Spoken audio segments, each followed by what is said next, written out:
Greetings. This is Scholar Saunders Singh. What's current? Beautiful news. At the end of the year, it's been a rough road. It's been wars. It's been, people starving. It's been all kinds of terrible things going on in the world. Yet, we have a breakthrough because of CRISPR. And I can't remember the full name of CRISPR, even I just saw it. But it essentially involves engineering the cells and transforming them to be in a certain way that could block, any number of diseases, and especially sickle cell disease, which is common amongst mainly people of color. And I learned this. It's because of the origin. I read it and I still don't understand it. People are close to areas with high concentrations of malaria. So I think they had something to do with, the blood having some issues. That's what I got from it. I don't know how African Americans or foundational Black Americans or ADOS, I don't know how they got, into that scheme. Maybe they descended from people, that were around malaria and different areas of Africa. I'm not sure, but it is a major problem for people of color, mainly anywhere in the world.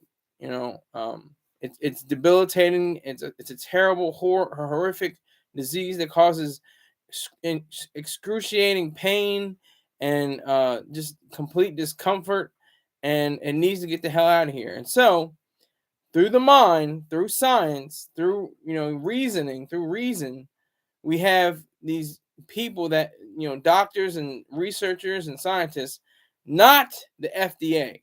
They say that's the first thing that's on the liner for my show. FDA approves gene editing treatment for sickle cell disease. Just because it says FDA approves does not make it something like, oh, well, now I have to follow it. Oh, now it makes sense. Oh, it's possible. And oh, it's great. No, the FDA should stand for death agency, or federal death agency. That's what, not Food and Drug Administration, but for death agency, because it blocks. This could have been around, maybe 20, 30, maybe 50 or 100 years ago if there was no FDA. They have to make sure everything has to be passed, everything has to be approved by some government bureaucrat. I mean, it's disgusting. But I don't really want to dwell on that. I just wanted to point that out to let you know the distinction. I think it's a beautiful thing that we have CRISPR and other, various, breakthrough functions of science and different different programs such as CRISPR that are in existence and will be in existence in the future. I think it's a wonderful thing. I think it's great. It was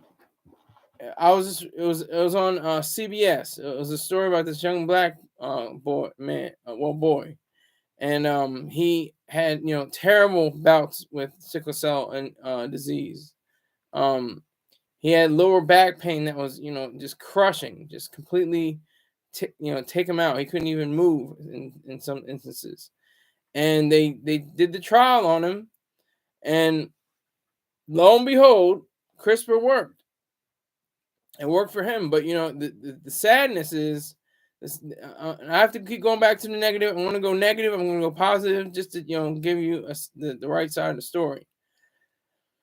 He, is just among many, but it's going to cost millions of dollars for patients. It's going to cost a lot of money, and the reason partially is because we don't have a liberal or a free, quote unquote, healthcare system. We have a system of controls and regulations that prevent us from being completely free. And I'm not talking about getting free medicine or free care or free something like that. And there's no such thing as free in that sense. I'm talking about free of all regulations. I'm talking about laissez-faire, completely hands off. The government backs out of the economy, and especially out of health.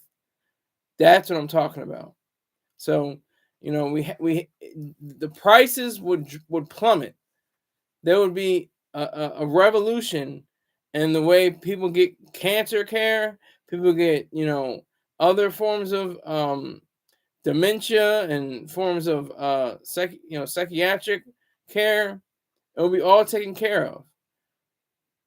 And in this specific instance, this young man, um, he feels like a new person. He said he felt like he had superpowers. He was testing out, to see if he could scale the walls like Spider-Man and stuff like that. That's a beautiful story.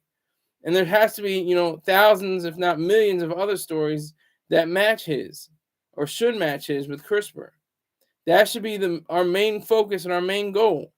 We should be able to focus on the point of, creating and making and building, a pathway for these scientists and these researchers and these very highly skilled individuals to be able to work on things like CRISPR. And that's what's I'm going to get to on my second point after this, but it goes against what everybody says. Oh, well, look what they're doing. They're playing God. They're editing genes. If God had wanted those genes to be edited, he would have had them set already. He would have edited them himself. Something crazy like that.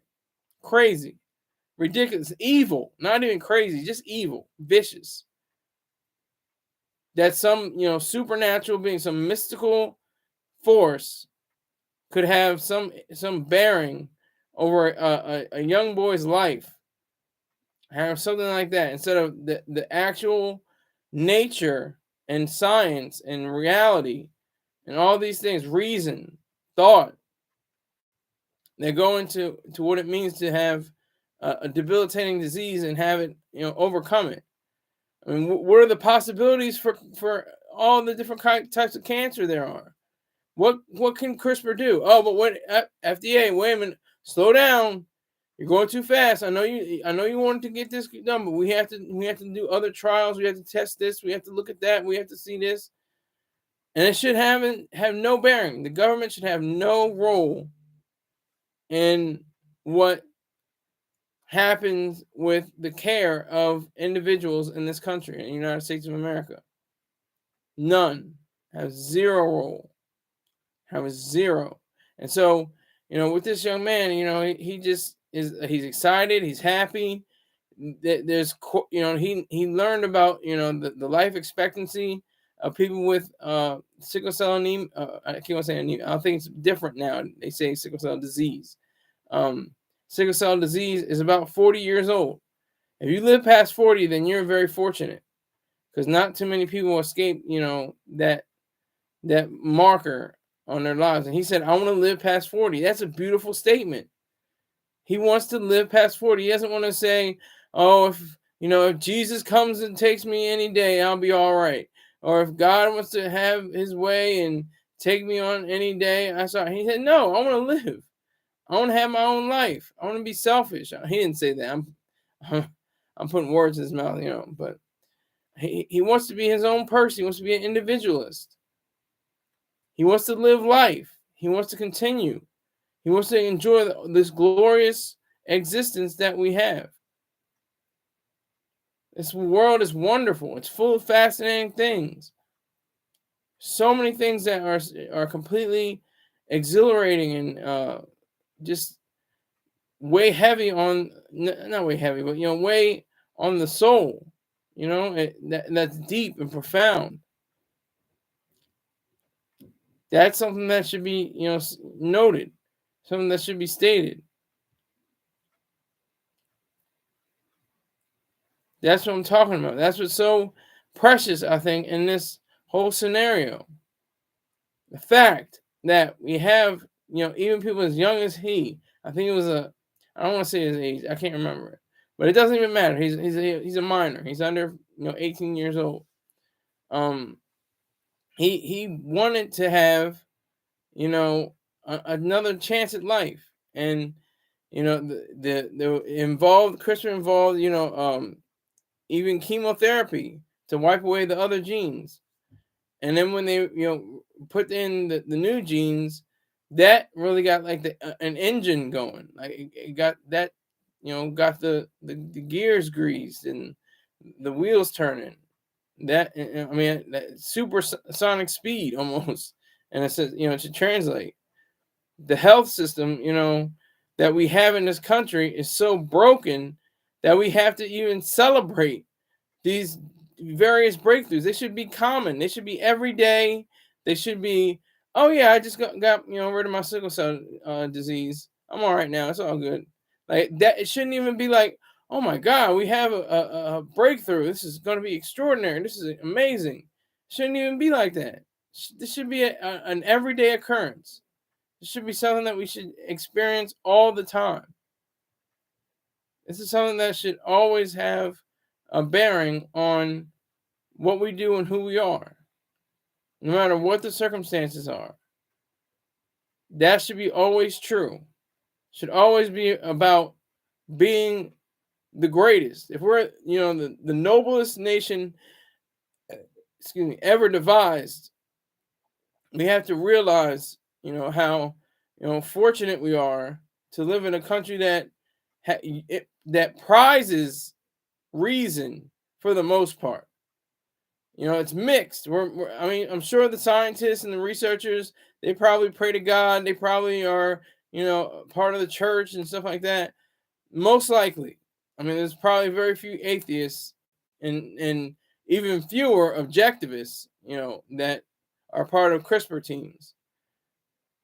So there's always that mixture. We have a mixture of science and reality in one hand, and mysticism and irrationality in the other. That's the truth. That's what's so distressing in a lot of ways, because we don't live in a fully free society, as I said before. And when I say liberal, I don't mean leftist or somebody. I'm saying classical liberal. Freedom of action, freedom from coercion, freedom from force. That's what I mean by liberal. That's going to change. I see that happening. I'm very optimistic.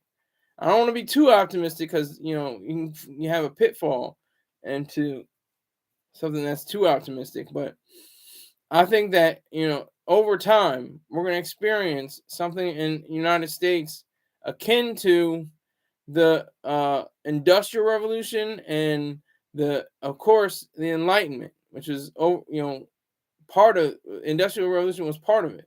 And the United States of America was the greatest political expression of the Enlightenment.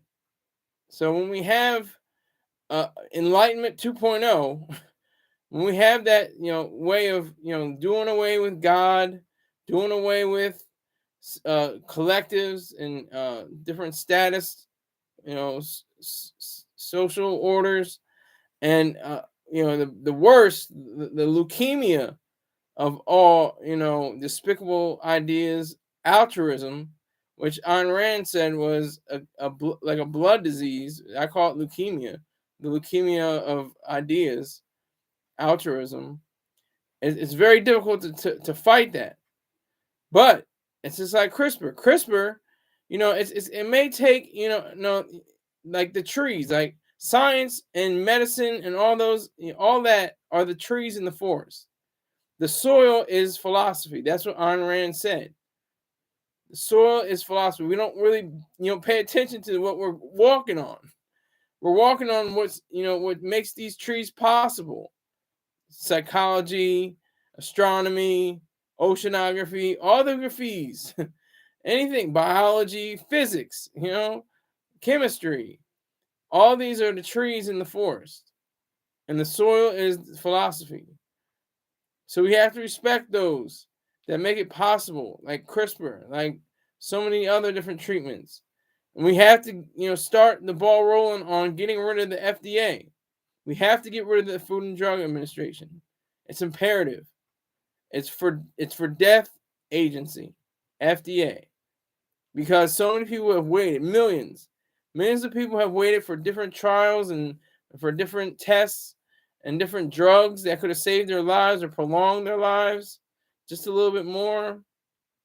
Instead, they either are, shut away in a coma or perished.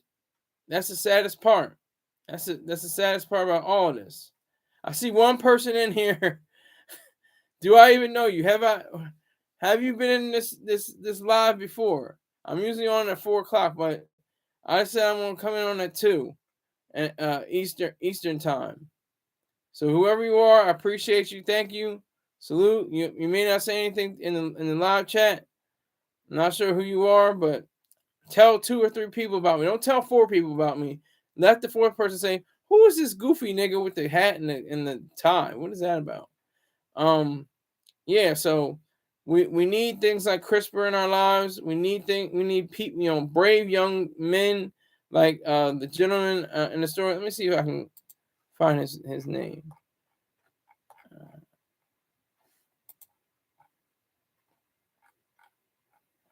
Can't find. I'm looking for his name right now.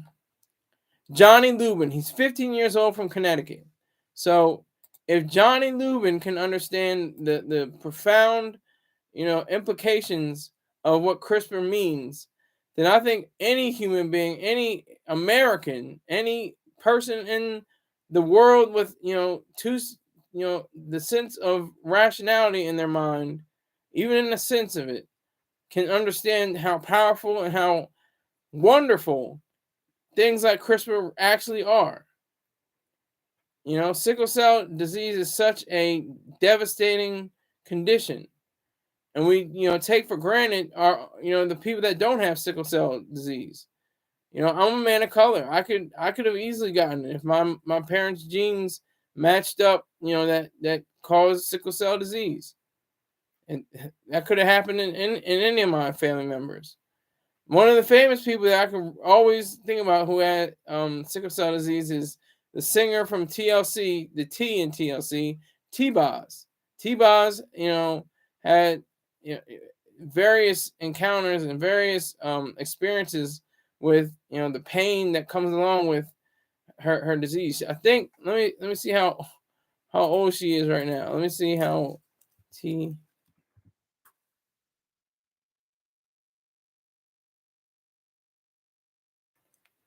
She's actually a spokesman for Sickle Cell Disease Association of America. I don't think I don't think they call it anemia anymore.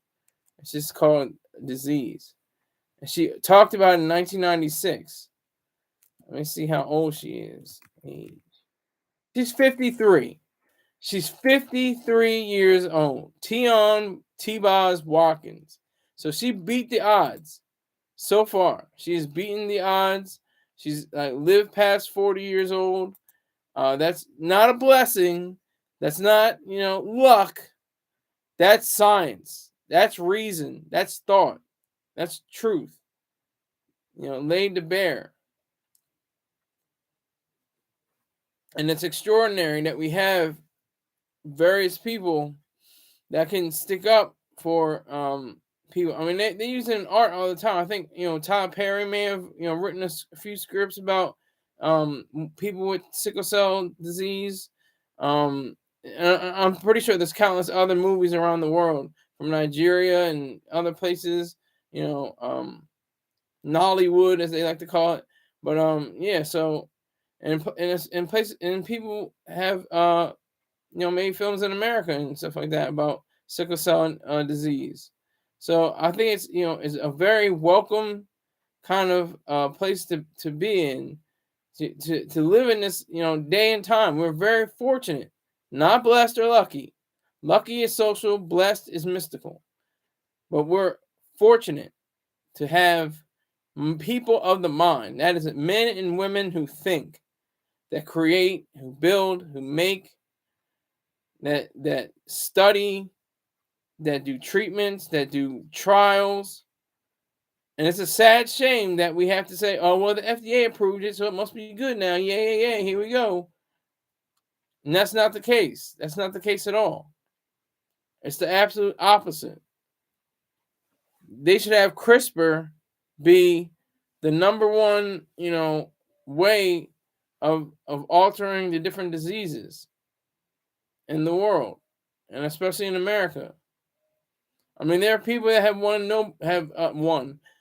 They don't like to say won. People have received as Nobel laureates different prizes. I think in medicine and maybe even chemistry. I think because it involves chemistry. I think, um, but I think it was for medicine.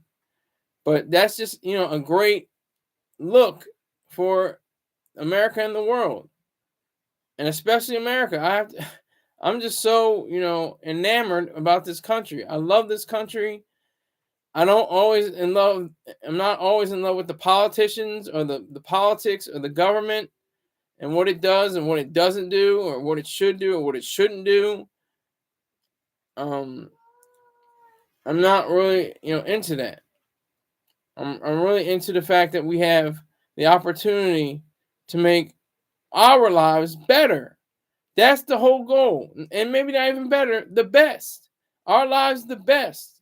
So we can live to be 120 or 150 with good condition, with our mind about us, with the activity of our limbs. And we can say we lived, over almost 200 years. If not 200 years, there may be a day where we could do that.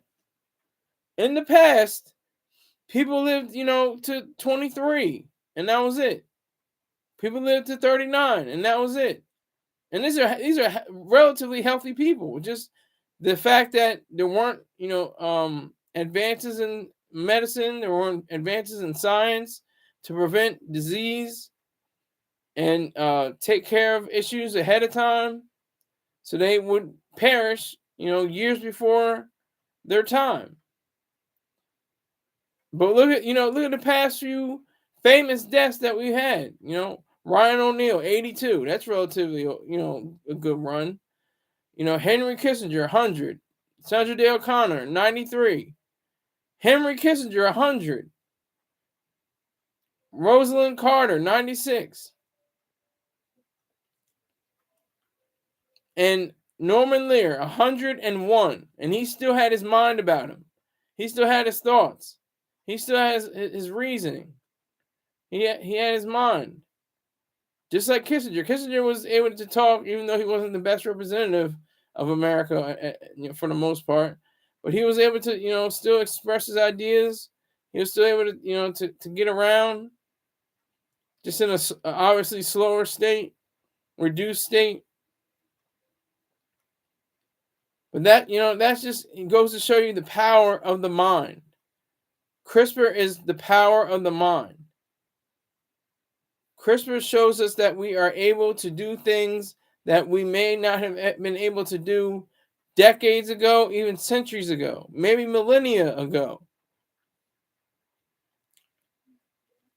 And it's all based on the thoughts and the ideas of these men and women.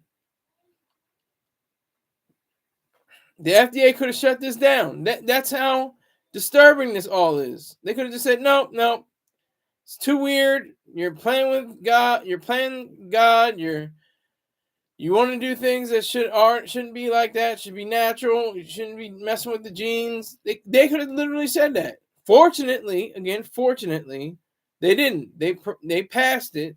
They permitted it. There should be no permission and passing. It should just be, scientists creating and making their way, instead of having the FDA saying, "Oh, no, no, no, no, you can't work on those trials, you can't work on those different drugs. Oh, no, no, no, you can't work on that kind of medical evaluation. Oh, no, no, no, you can't do that kind of research." That's what I'm saying. That's how disturbing and disgusting it is, and despicable the FDA actually is. And why? Because the government should have no role in the economics, and especially in the healthcare system. It should only be in the armed services, the police, and the law courts. And that's it. And that's not intrusion. That's a separation from economics, the government from economics. And just like there's a separation of church and state, and for the exact same reasons. Or it's just church and state and ideas. It's IC. It's from Dr. Jerome Brook. He said a separation, of government from ideas, from science, from education, and economics. So a keyword I see to remember it. So that's where we need to be. That's where we need to go. That's what we need to focus on in the future. That's what we need to have a greater understanding about. We need to have a better understanding of who we are and what we are regarding this whole situation. This whole situation is for life. It's for living. The FDA is for death and dying. People waiting on lists because of the FDA that will never get the transplant or the life enhancing treatment or undergo the right surgery that could save their lives or prolong their lives. The FDA stands in the way and shows you that it is capable of wreaking havoc upon people's lives. And that's what we're talking about here. Lives. The number one, the main thing. The first part of the most important political document in history, the Declaration of Independence. We hold these truths to be self-evident that all men are created equal. They're endowed by the Creator with certain inalienable rights, and among these are life, liberty, and the pursuit of happiness. The first one, what does that ring? Life. You got to have life in order to have liberty and the pursuit of happiness. You got to have life to have any of that. And that's what CRISPR is here for. It's for those very individuals that want life, that want to live, that want to create, that want to be with their families, that want to do things, that want to explore, that want to go around the world, that want to do what it is that makes them happy. That's how you get to happy. You have the freedom, you have your freedom to be happy. That's liberalized, that created, equal, by their creator. I mean, whatever creator you mean. I'm not talking about a mystical creator. I don't think that, most of them, there are probably some Christians, maybe some atheists, maybe some mostly deists that, devised the Declaration of Independence. Jefferson, I think, was a deist, and so he incorporated those ideals within his text. He was the author. He was the great author of the Declaration of Independence, and allegedly, among others, other people say he had other people that wrote along with him, but as it stands, Thomas Jefferson was the one behind the Declaration of Independence. But he couldn't even have foresaw, some evil idea as the FDA that we allowed into our system. Saying, what foods you can eat. You can't eat this food. Oh no, put that back on the. You can't have that on the shelves.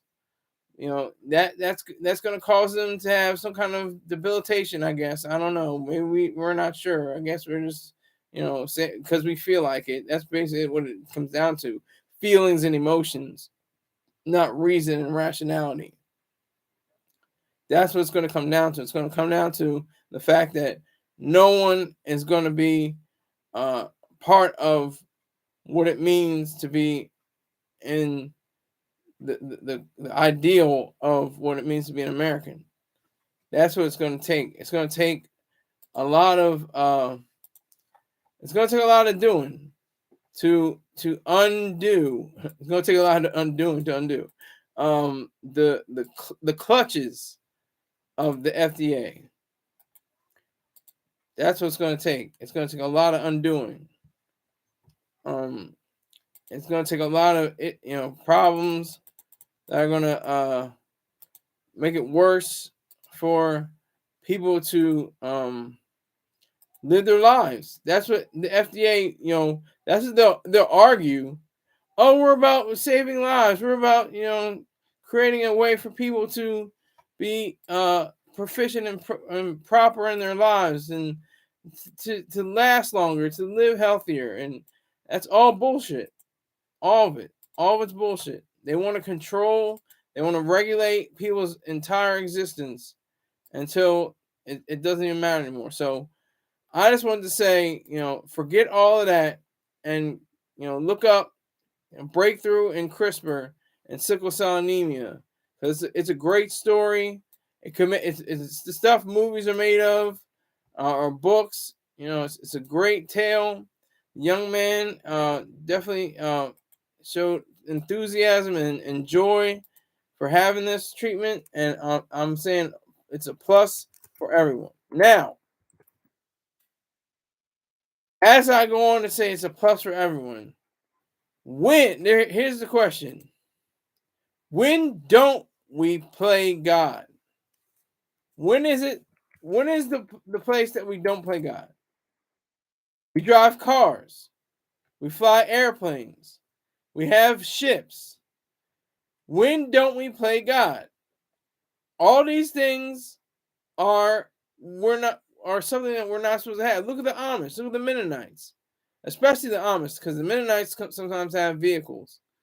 That especially either nowadays we have both the ICE, the internal combustion engine, and battery power cars. Like Tesla and the like.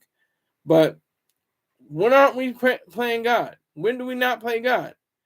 Just waking up in the morning and going through your daily routine, you're playing God. There's no mystical order over your day. You're by yourself. You're all alone in that regard. So when are we not playing God? I have to ask that question. We've come so far. We've had so many breakthroughs. I was watching a special about the various inventions throughout the years, and I'm like, okay, we got the airplane, we got the light bulb, and they're like in the top five, I think. And the number one, I was like, wondering what is the number one? The wheel. The wheel appears nowhere else in nature. You have light bulbs, you have birds, you have, any form, any structures, anything that's, close to phones or the internet, anything that's, invention or innovation, and its root is in nature somehow. Somehow it's in nature. But the wheel is the only invention to not be found anywhere in nature. Nowhere else in nature is the wheel. So that's why they have cliches like don't reinvent the wheel and don't try to do something like that. No, reinvent the wheel. Continue to reinvent the wheel. That's what we've been doing over the past few millennia. We've been reinventing the wheel, or at least innovating with it. We put it on wheel carts, and then we put it on automobiles. Then we put it on, we put it on wheel carts, we put it on bicycles, we put it on automobiles, we put it on airplanes. The same thing with light. We use fire. We stole fire from the gods, like Prometheus. We stole fire from them. And he gets punished. I think he has to, strap across a mountain and have an eagle tear away at his liver for all of time, for the rest of time. That's what you get for playing God. I mean, Ayn Rand said it beautifully. She said it succinctly. I'm just going to paraphrase, but she said, when the first man who discovered fire, he was probably burned at the stake that he taught his brothers to light. I think I have the full quotation there for a moment. But that's about it. She just was completely brilliant. It was beyond brilliant, especially with that phrase, because it's just so true. You're damned and you're mocked, and you're after you created something so wonderful, you've done a great moral thing. You've done something for yourself firstly, and then you shared it with other people to get recognition or money or props or whatever the case may be. You did something selfishly, you should be rewarded. No, but mostly all the inventions and inventors are penalized, whether through taxes, whether through other people claiming that they invented whatever innovation that they had. If you would have invented Facebook, you would have invented Facebook. It's very simple. Very simple things like that. If you would have invented Facebook, you would have invented Facebook. It's such a clear-cut idea from the movie The Social Network, one of my top 5 films of all time. So it only goes to show you how, we're all playing God. I don't understand that whole thing. Oh, they're just playing God. I can't believe it. That's just disgusting. They're terrible. They just want to be God. They're playing God. How awful is that to even say? How do you inform your lips to say something like that? How do you even offer up an idea that says that you are playing God, quote unquote, when somebody is, ailing and, wants to live their life, and CRISPR comes along and you say, oh, wait, we can't do CRISPR. That's like God. That's too much. That's so much like God. But the thing is, they're not going to say that. Most people are going to be like, yeah, I got it. We can mix. We'll mix and match. Yeah. I believe in God, but I also believe in CRISPR. Sadly, that doesn't go. CRISPR is, playing God, quote unquote. What it really should be, the title, the name, the ideal should be working as engineers, not playing God. There is no God, so you're not playing anything. You're working as an engineer. You're working at something to build something that didn't exist before. That is beautiful. That's something that we should all hold dear and understand and create with our own mind, within our own minds, the notion that we are better off because of these atlases, these men and women of the mind who have taken on the proper responsibility to exalt the mind, to worship the mind. And that which brings them to these breakthroughs that make a precedent, that set a precedent, that creates something that is ultimately new and or improved. I don't know about that statement. I always want to know, is it new? If it's improved, it's either new or improved. That's something else. But it's very sad when you can consider how many people are, just so wound up in their religious fervor and their faithful fervor that they don't pay attention to the truths that are glaringly set before them. They're not blind. They're refusing to see. They do know. It's not an ignorance. It's a refusal to know. Or sometimes they do know and refuse to show that they know. That might be even worse.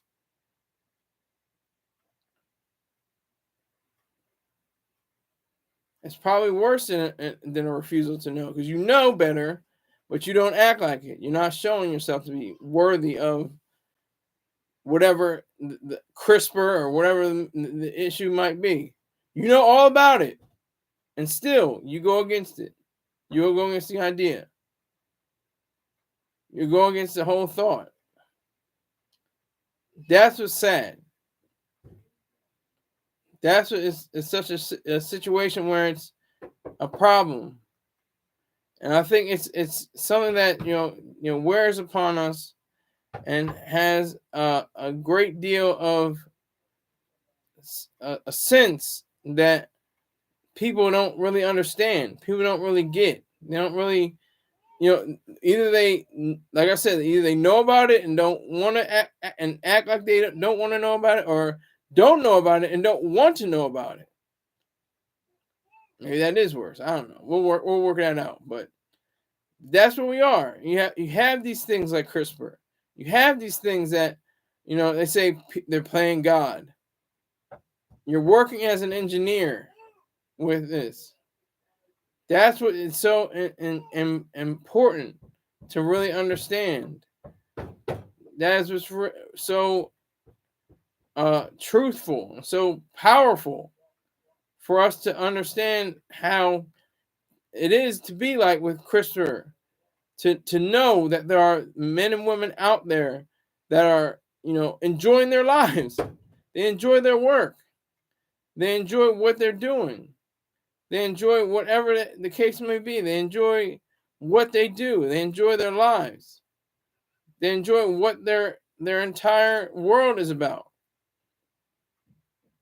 And that's what's so very striking. I mean, even with cases like abortion, people are against contraceptives. People are against, you know, uh, uh, in, rape and incest abortions, abortions. Period. Not just like what was it, 12 weeks or 14 weeks, or whatever. It doesn't. Some people just altogether will not agree with abortion for because of faith-based ideas, and mainly that's the case. It's not because of science. Most people know the science of it. There are some cases where people do know the science and still are against abortion, but that's another case. You're playing God. You're playing God. You're playing with God. This should be a life. But what did the late great George Carlin say? They want to save babies for them to grow up to be dead soldiers. So true, so factual, so real. He was telling the truth, and it's very sad. When you have different studies and different discoveries like CRISPR that prolong and enhance and glorify somebody's life, and then you have the FDA that comes on and says, so we'll slow down with the trials, we'll slow down with the different tests and the evaluations. It could be a problem, we could have an issue. That's what's so devastating, to not be able to recognize the fact that we have so many people that are against being in a world where there is no quote unquote God. They're working, the people that are for CRISPR and other innovations and inventions and different things like that and treatments. They are working as engineers, not playing God. Working as engineers. We have to have that drilled into our heads. We have to have that into our minds. There is no such thing as a God, so there's no such thing as playing God. There is no such thing. That's what's so amazing to me. I mean, it's very scary because at one point in time I was with them too. To be absolutely honest, I was all about the God train. I was all about thinking about Jesus and what did he do and all this stuff about him, and that Jesus heals people. People stretch out hands and pray and say all these different things over it. You're just saying words. You're just stretching out your hands. There's no power. There's no force behind what you're saying and what you're doing with your hands stretching out. It will not make a difference one way or the other. And they love to say that. That's their testimony. I was sick in my body, but the Lord helped me. The Lord came down and blessed me, and I'm happy all the day now. Hallelujah. When in reality, it was some feat of science. It was just some quirk of reality, something that happened like that. That they're living, or they're still breathing, that they're still capable, they have the activity of their limbs, the sense of their own mind. And people actually have a point of saying that God did that Jesus did that Allah did that Buddha did that the Hindu gods did that the Greek and Roman gods, like I said before, I've said this many times, that we call them by the names of the week. Apparel and sneaker companies are named after them. All these different things, the days of the month, space programs. And not the day, the days of the week and months of the year, all reflect things that have been reduced and stature as actual gods or God. We have the uniform God, the one God system, and United States of America mainly, and depending on whatever faith you have, wherever you came through Jesus, Ishmael, or Moses. Um, it depends on whatever faith you have. You still have the one God. It's the one God system.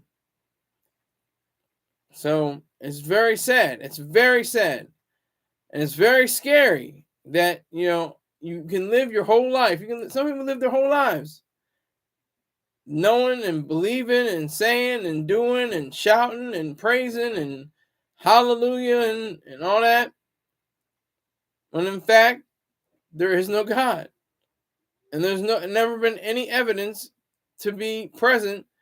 Besides, people just say, "Oh, well, I have to believe because my mother taught me how, my grandfather taught me how, my grandmother said this, and and my daughter, my son, he had a breakthrough with the sickle cell disease, and it was all because of God." That's the thing too. Yeah, they say, "Hallelujah, thank Jesus for Christmas." Never mind the minds, never mind the men and women of science and of thought that created something like CRISPR. Never mind them. Forget them and everything they stand for. They don't count. It doesn't matter for them. It only matters if you have a person that says that there's a belief system going on. There's a belief system continuing with the amount of ideas that are expressed. And that's what's so crucial. That's what's so amazing to me. That we're not a Christian nation. Technically, we're not a white nation. But the whites have the majority. I mean, those who claim to be white. But we're not a Christian nation, but most of the people who live here are Christians, no matter if they're Catholic, Protestant, non-denominational, whatever the case may be. They believe in God. Some are Jewish, some are Islamic, some hold those ideas. But then they have to live their life. See, that's the sickness. That's the weird point where we have to get to. People have a part in their lives where they say that they're not, of course I believe in God. Oh my God, I believe in Jesus. I believe He's my Lord and Savior, my Jesus Christ. Oh my God, of course. But then it gets to a point where they're not, where they don't believe. And secretly, in their own minds, they know, of course, there is no God. They know it. They know it for themselves. They know in their heart of hearts. I quote unquote on that because I don't use the heart metaphor too much, but in their minds, I should say that definitely in their minds, underlined. In their minds, they have an incorruptible sense of being. It's incorruptible because they refuse to look at truth. They refuse to look at life. They refuse to look at reality.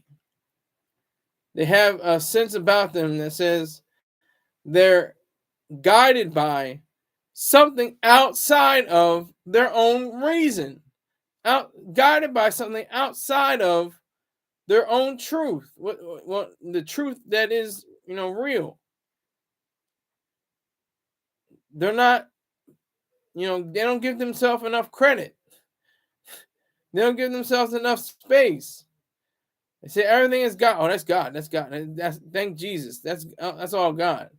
That's on God. That's all they say. That's on God. God did. That's how they say. God did. God did what? God didn't do a damn thing. God damn it. He didn't do a thing. And I like that part too. What if he's not even a he, it's a she? One of my favorite movies had Alanis Morissette played God. Dogma, great movie, excellent movie. It started, the cognitive dissonance in my head. This is when I was 14. It took me 5 years. It took 5 years beyond that. I was 14 years old when I was watching the movie. The movie didn't grab me. What grabbed me was a radio program with Star and Buckwild in the morning. And I would listen to what he had to say, and what he was saying was going against, everything I learned. And then he played Ayn Rand's voice, and I was like, okay, I got to investigate these people. I investigated, went to Virtue of Selfishness. I read that. I was like, okay, now I got to say I'm an atheist. After the Objectivist Ethics, after so many things, so many other essays, it just clicked. And then I read Objective Hate, and I just was like, nope. I said, I'm an atheist. I have to be an atheist. I cannot go on any longer with the knowledge. Not, this is it. You know, this is against their refusal to see and their refusal to know. I know now. I knew now at that point in time. I knew at that time that it was all about, being rational, having my own mind, have my own thoughts. That's what the power was. That's what the greatness was. That's what in line, excellence. That's what I think, it holds up the most. So when we say, oh, they're just playing God, just think about every, value you've ever considered. Even the most, prehistoric or not prehistoric, but the most, low level, low grade, primitive forms of innovations came from the human mind, not anywhere else. Now you're going to say, some people will say, well, like the deist God, he creates everything. He creates people. He creates the earth, the stars, the moon, the galaxy, the universe, and then just walks away and lets everything just play itself out. Well, that's more bullshit. Because people go against, the idea of a God. So why would he create something that goes against, his own ideas? And they'll say, well, oh well, there's people like Doubting Thomas. He was there to represent the idea of people that didn't believe but then did believe. There's whole scrolls and different items related to Thomas that go into how important his ideas really were, regarding what it was with Jesus's youth. They said he did spells on people, and he killed some people and brought them back from the dead, and all kinds of mischievous things and things of that nature. But they exclude those parts from the Bible, in favor of others. And this, of course, is the King James Bible. And they have the different versions, the new King James version and the the international version, and different things like that. So it's all together, madness, and it's maddening, that we still have it. Like people, I'm going to be going to church tomorrow. Are they atheists again? And I'm going to observe just how many people are going to be, raising their hands and praising the Lord and all kinds of things like that, and taking in the word as if it's actual and factual. And that's not going to be the case. And the sickness that they really purport the most is that you won't know until you're dead. They have that out. They have that's their only out. Well, you can't really tell until you die. Then you'll know there's a God. But it's be too late. You're going to be dead. I can be alive and say there's no God. I don't have to wait till my death to say there's no God. I can say it right now. There is no God. So working as engineers, and I'm talking about anybody, novelists, directors, poets, anybody that creates anything in the arts or in the sciences, chemists, physicists, biologists, doctors of medicine. They're all working as engineers, working on creating something that wasn't there before and is now here. They're working as engineers. No playing God. There is no God to play. They're engineers of whatever the case may be. Like if you're a social engineer, you're on different social media sites and social networks. That's what's so beautiful. That's what's so great. We're able to discover so many different new ways of medicine and the arts and different sciences that it allows us to realize how powerful we truly are as human beings. How powerful we are to be considered for our own understanding. That's how, wonderful I think this all is. The fact that we can have as many people understand the fact that we're only going to be here on this earth or here in this universe, or maybe we'll be on the moon or an asteroid or Mars one day. But you only get one go around, no matter who you are and what you are. So far, I mean, they might have some AI program or it's gonna be like the Black Mirror episode, San Junipero or something, I think it was called. Let me make sure I say that right. Yeah, San Junipero. But I don't want to give it away, but they had a sense that where we can keep going, we can keep living, based on computers.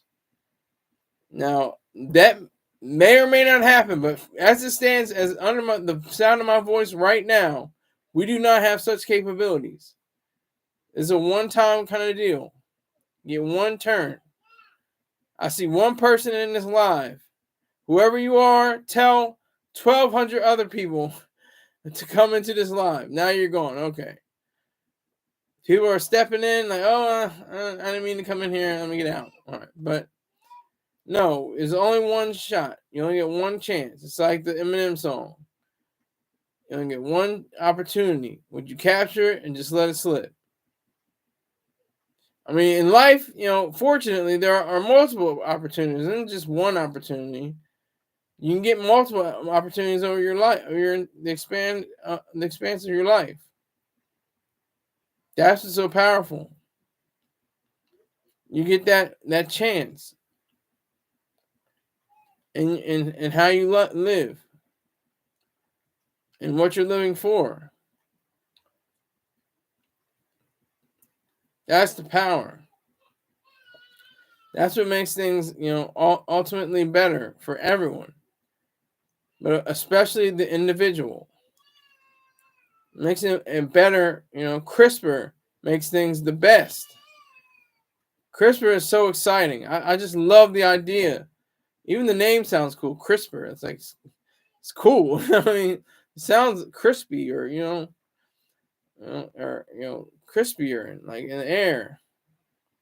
But that's what I'm talking about. We have to have some kind of semblance of what we are and who we are and what we're supposed to be doing,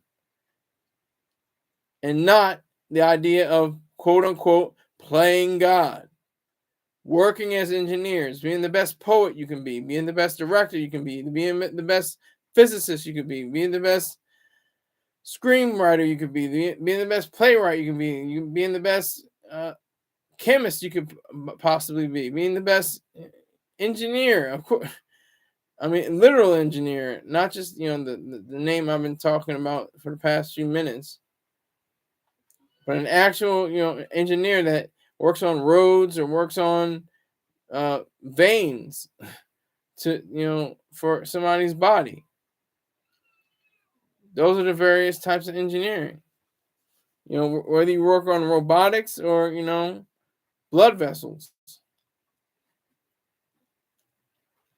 That's the power of engineering and not playing God.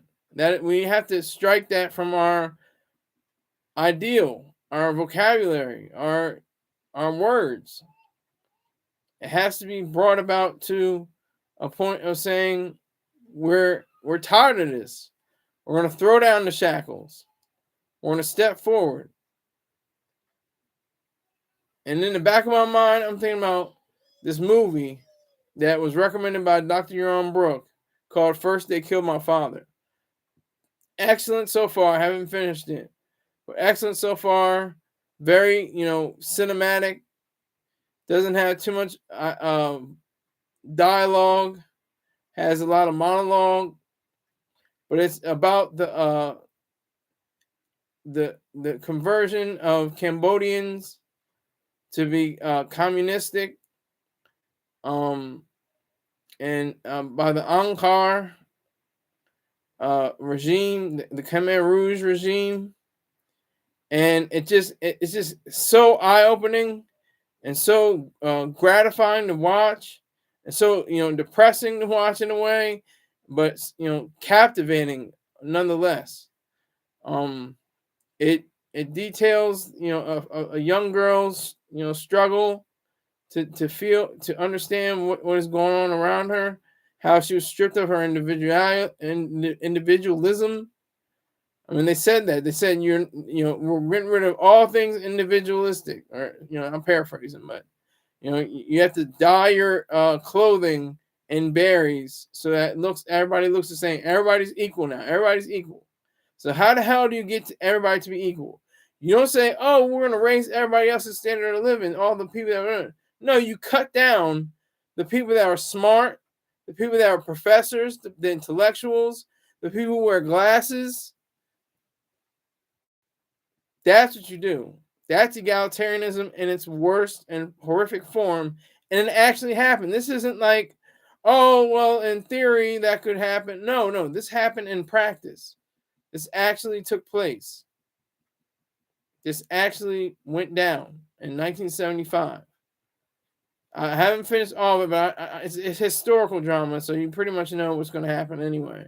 But it just, you want to know what's going to happen to the main character, what her life is going to be like. But it's very engrossing, very very well done. Angela Jolie should be proud of herself, even though she's a super leftist. Very on left wing. But she has the chops for being a director. She's probably one of the best directors. I would have picked her, this movie over what was it, The Hurt Locker with Catherine Bigelow as the director. I think they just wanted to have, we have to have a female director, have a win for them. Got to have at least one win. Come on. I mean, I don't even think this movie was nominated. It was made in 2017. And I was the first time hearing it from Dr. Brook. Salute to him. Again, over and over again. But I appreciate the fact that he brought it to my attention. Because this is like, it made me think about a lot of things, actually. It made me think about, our Second Amendment. They're throwing, they had to get rid of their weapons. I want to see Americans, it's possible. It's possible, but highly improbable. Real Americans. I can't hold any weapons. I can't hold any firearms. But real Americans, those Americans that clean their weapons and keep them on safety, and are well trained and know how to fire their weapons and teach their other family members how to fire them. Those are the Americans I'm talking about. They will not give up their guns. I can't see it. I don't see that ever happen. Not in the American way. They would have to completely debase them and have to murder other people in the grand scheme of things for them to have their weapons taken away from them. So it gave me another perspective on Second Amendment. I always thought about the Second Amendment was great. I always thought about, but watching this movie, I'm thinking like, damn, Could they just like bogart and come through and like, all right, you're out of the city, get out of the city. Who are you? What do you do? What kind of work do you do? Are you a medicine? Are you a doctor? Are you a scientist or something like that? And like, I just can't imagine in America that something like Khmer Rouge happening. It's not impossible though. It's very close actually. In our ways, we're very collectivistic in some regards. I mean, I think the whole God and guns thing could probably be a problem. You know, the people that once they have God in the mind, they say, "Well, I have to be selfless. I have to be altruistic. I have to be self-sacrificial. Here are my weapons. Here's my AR-15. Here's my Glock. Here's I have to give all these up now." But that's what I'm saying. Like, the movie is very poignant. It's very it's completely poignant. It's completely disarming. No, I don't want to say that. I think that's too much of a pun, but it's very visceral. It gets you in your gut, but it's also very engaging with the mind. It's very engaging with the thoughts. That's what I'm trying to convey to you right now. It conveys a sense of people just completely devastated. Just devastated. Even the title of the movie, "First They Killed My Father." How is that? So you're wondering, okay, somebody's gonna die. This one, it's not really the first thing they do, but I mean, technically, not in the physical, literal sense of killing him. He dies spiritually. His spirit dies. He has to kowtow. He has to bow down to the authority or get killed physically. So he loses his spirit in that sense. And this little girl, she has to, go through life, wondering, what's the next thing that's going to happen to them. And that's the thing with any kind of dictatorship, evil regime, and they have to sell it. They have to sell it. It has to be sold. They can't just say, "Oh well, we're gonna bash your brains in. This is gonna be terrible. This is horrific. This is evil. This is vicious." No, this is for a good cause. It's for the greater good. It's for the wellness of the people. And so they have to sell it. I mean, even Muhammad Atta, he was lying his ass off as a hijacker, saying everyone. I'm trying to paraphrase. I'm paraphrasing, but man, I have time. I'll say exactly what he said. I'll say exactly what he said.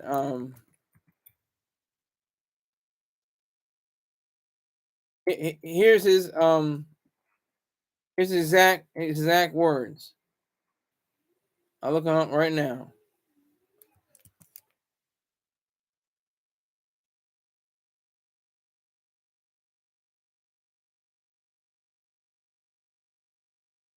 I'm trying to look for him now. Just give me a moment.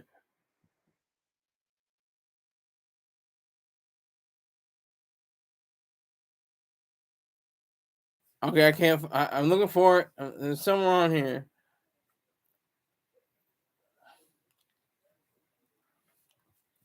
I'm looking for it.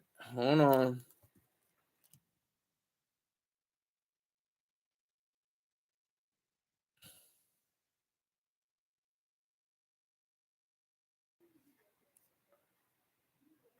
I'm looking for it. I'm still looking for it. I'm looking for it. Looking for it.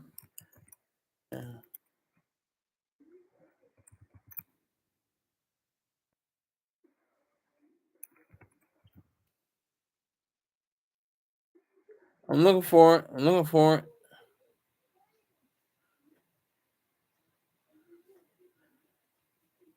All right, here we go. "We have some planes. Just stay quiet and we'll be okay. We're returning to the airport." Now, of course, that's a complete lie. And he goes on further. "Nobody move. Everything will be okay. If you try to make any moves, you will injure yourself in the airplane. Just stay quiet. Nobody move, please. We are going back to the airport. Don't try to make any stupid moves." This is from the audio transcript from September 11, 2001. Now, all that had to be good. He couldn't say, "We're attacking you. We're running this plane into a skyscraper." Obviously, he couldn't say that because it would cause a ruckus. It would cause it. But if you pacify someone, if you say something like, "Oh well, we're going back to the airport. Everything's gonna be okay. We got to be quiet," and everything like that. I mean, it's obviously going to say, you're not going to fight. But fortunately, we had Flight 93 members that knew what about the attacks and said, "You know what? We got to do something. God damn it! We can't just sit idly by while these savages, these brutes, do their worst. We're gonna do whatever we can." And then they had the whole idea of jamming the cart against the terrorists, and then going into the cockpit and trying to find some way to use the controls, but sadly they didn't know how. I mean, it just little things like that. That's all they can do really for us against Americans. They have to catch us off guard. They have to catch us with with our minds on something else. Just like Pearl Harbor, September 11th, so many different issues like that.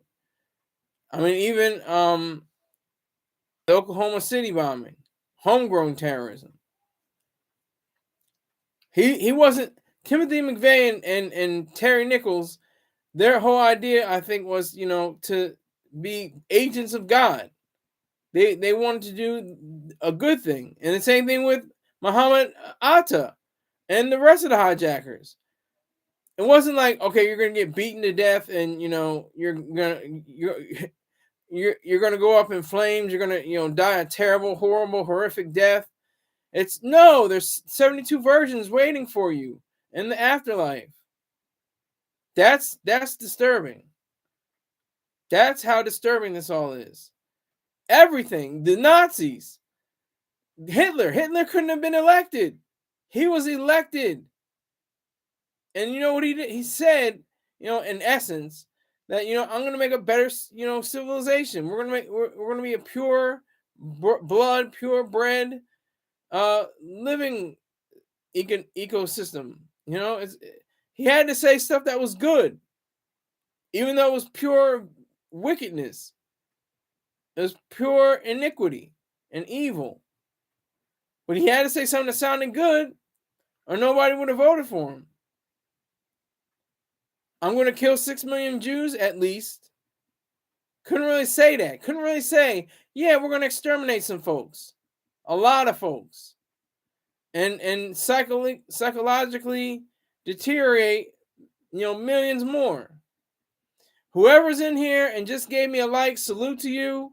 Because I've been riding for at least an hour and 12 minutes.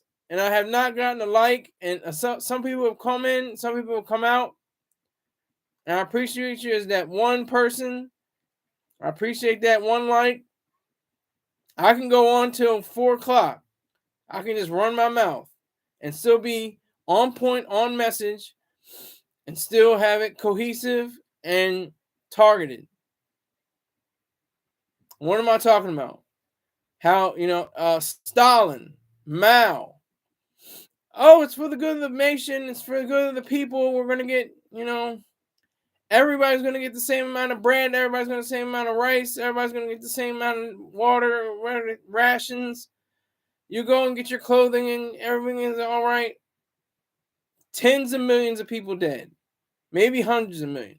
Or at least 100 million. Or over 100 million. With the rulers, Stalin and Mao combined. These are historic facts. This all happened after Atlas Shrugged came out. And she predicted all of this. Ayn Rand, the prophetess. She knew about all this. There's 2 people in this room right now. 2 people listening live. Don't be shy. Come into the top chat. I have been going for an hour and 14 minutes. And I haven't talked to one person. I haven't said hi to anybody. All right, you had to get out of here. All right. So, but I'm gonna keep rolling. because this is just the facts and the truth of what's going on in my mind, my thoughts. I think it is so vital that we look at history. I think it's so vital that we create a dialogue that we never see. Even what about men and women of color in slavery? I mean, people are very um, cynical when it comes to slavery and the Holocaust. It's like if you want to win a Pulitzer, you got to talk about slavery. You got to talk about the Holocaust. And what happens? Most of the Pulitzers go to Toni Morrison, Colson Whitehead, talking about the slavery, the Holocaust. You can get a Nobel Prize, Peace Prize, Elie Wiesel. I mean, you get very cynical. I mean, it shouldn't be like that. They're sincere in their work and their efforts. And even movies. Kate Winslet said, how am I going to win an Oscar? Well, you got to do a movie about the Holocaust. And what she did? She did a movie about the Holocaust and won Best Actress. Thanks her agent, It's sad, but it's true. It's very true. So, we have to champion the mind. That is what is so, crucial, is the mind. It's the human brain. What we can do with the human brain, what we can do with human thought and ideas. What can we do? What can we do to satisfy the brain, to make it work? Can't work under compulsion. It stops at the muzzle of a gun, at the balling of a fist, at a rope, at a whip, or anything of that nature. And this is what gets me too. Speaking of Holocaust deniers, how the hell can somebody be a Holocaust denier? Denying what exactly? And how do you deny something so horrific, so terrible, so anti-mind, anti-life, anti-reason as the Holocaust? Now, you could almost get away with saying there was no slavery in America. You can almost get away with it because there's a few pictures, some slave narratives, some people, talking about I was a slave and this is what happened. But Holocaust, they have film, they have video, they have audio, they have people that are still alive. There's nobody alive from slavery. There are children, people that were like 2 or 3 years old, 4 years old. Now they're in their 80s and 90s and almost 100. They've survived the horrors of the Holocaust. They survived. And to have somebody say that there either was no Holocaust or it wasn't to the brutish extent that people claim it to have been, claim that it actually was, that's horrendous. That is horrific. That is terrible. To have somebody say that, I mean, that's just like, that's worse than spitting in somebody's face. And the anti-Semitism that goes on. And that's a weird word too. I know Semite also means people just from the desert, just from, Asia and different parts of that region. I get it. I know. I see. I get it. I understand. But what I'm saying is the people that deny the Holocaust are not even delusional. It's like, it's again, it's that understanding, it's that knowing, but refusing to show that you know. Because you know for a fact that it happened, that it was horrendous and horrific and terrible and, just awful. But people still go on and, say that there is no Holocaust. I mean, I can't even, those people you can't even deal with. You can't even rationally understand them. You can't even rationally comprehend what their ideals are, what they really mean, what their whole agenda is. That's the reality. And same thing goes with slavery. Oh, it wasn't that bad. And they learned skills. They learned how to use tools, and learned how to what? Slavery? The same slavery that you can say anything and everything because it lasted over 100 years. Over a century. Slavery was from 1619 to 1865. Officially. Of course, you have Juneteenth. It was a few years later, and things of that nature. But just to give you a time frame, it lasted over 100 years, and it was despicable. It was vicious. It was nasty, and anything and everything you can think of could have happened. Incest, rape, murder, of course, but they couldn't be murder. There was this property. It was this destruction of property. You weren't even a human being. You weren't even a person at all. You were just a tool. You were just a beast of burden, in a sense. The white man's burden. Now, you can almost deny slavery. You can't deny slavery either. But you can almost do it because there's no survivors, and there's no, right now, there were in the 20th century, but not in the 21st century. There are no survivors of slavery right now. And that's, something that we have to contend with. We have to match our wits with this idea of what slavery, the Holocaust, all the different, Pol Pot and Hitler and Mao and Putin and oh, God damn it, Lenin and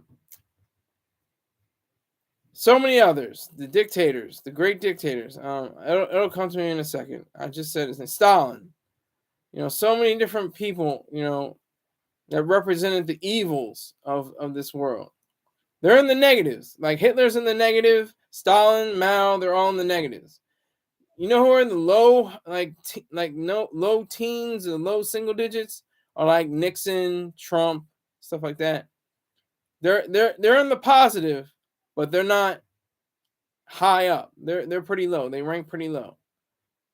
But Hitler, Stalin, Lenin, Hitler, Pol Pot. These are the very vicious and evil people. Mussolini. I got this all from Ayn Rand. She had a whole list of the different negatives, the people that are the scale of evil. She introduced that to my mind. And I just have to, thank so many people. I have to thank Dr. Jerome Brooke. I have to thank Mr. Troy Star Terrain. I have to thank, Ayn Rand. And we're all fond of her work. All of us. And it's amazing that she was able to write her works, her greatest work, her greatest piece, Atlas Shrugged, in America, the freest country, and still has its issues, but still is arguably the freest country on the globe and in human history. And I just happened to be born here, in the first state, in the capital, on an Air Force base. So, like, my mom, I guess she made 100% sure that I would be considered an American citizen. Like, there was no equivocating. There's no equaling something out and, trying to put something over on somebody. No, this kid's going to be an American through and through. And it just because you're born in America doesn't mean you share American ideals. I mean, there's people in my family that are not for Israel right now. Sadly, they're for Palestine. And that's just sad. They're regular, good, good people, great people, really. And they don't acknowledge the fact that Israel should have every right to protecting itself because it is an oasis of reason, technology, and morality amidst or amid a desert of brutes and savages. That's the sadness. That's real. That kind of, it doesn't. I don't want to say the heart thing. It breaks my heart. It breaks my mind.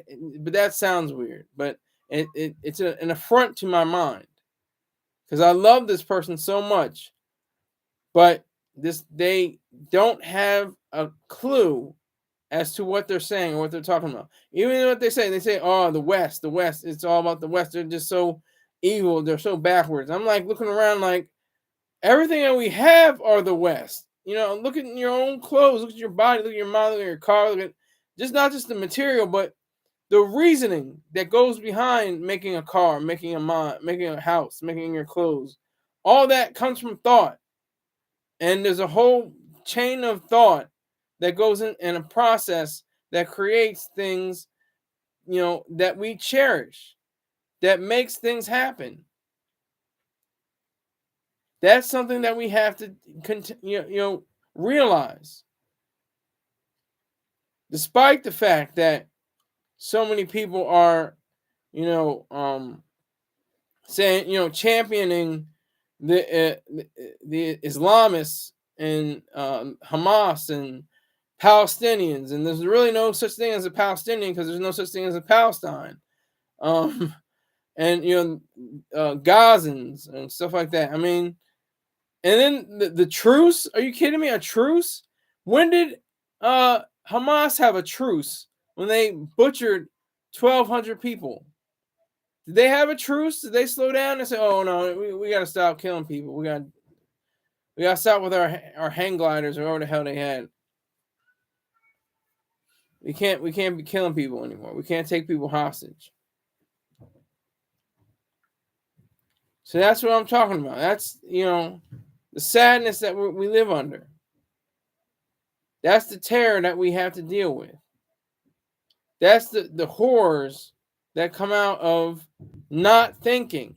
This person I love to death in my family, they're not thinking. They're not using reason. And I know when it comes to OCON, Objectivist Conference, in Anaheim in 2024, there's going to be some panels all about the war in Israel. There's definitely going to be maybe at least 5 or maybe 10. Maybe 5. They won't do it too much, but there's going to be questions about it, and they're not going to equivocate. That's one thing they're not going to do.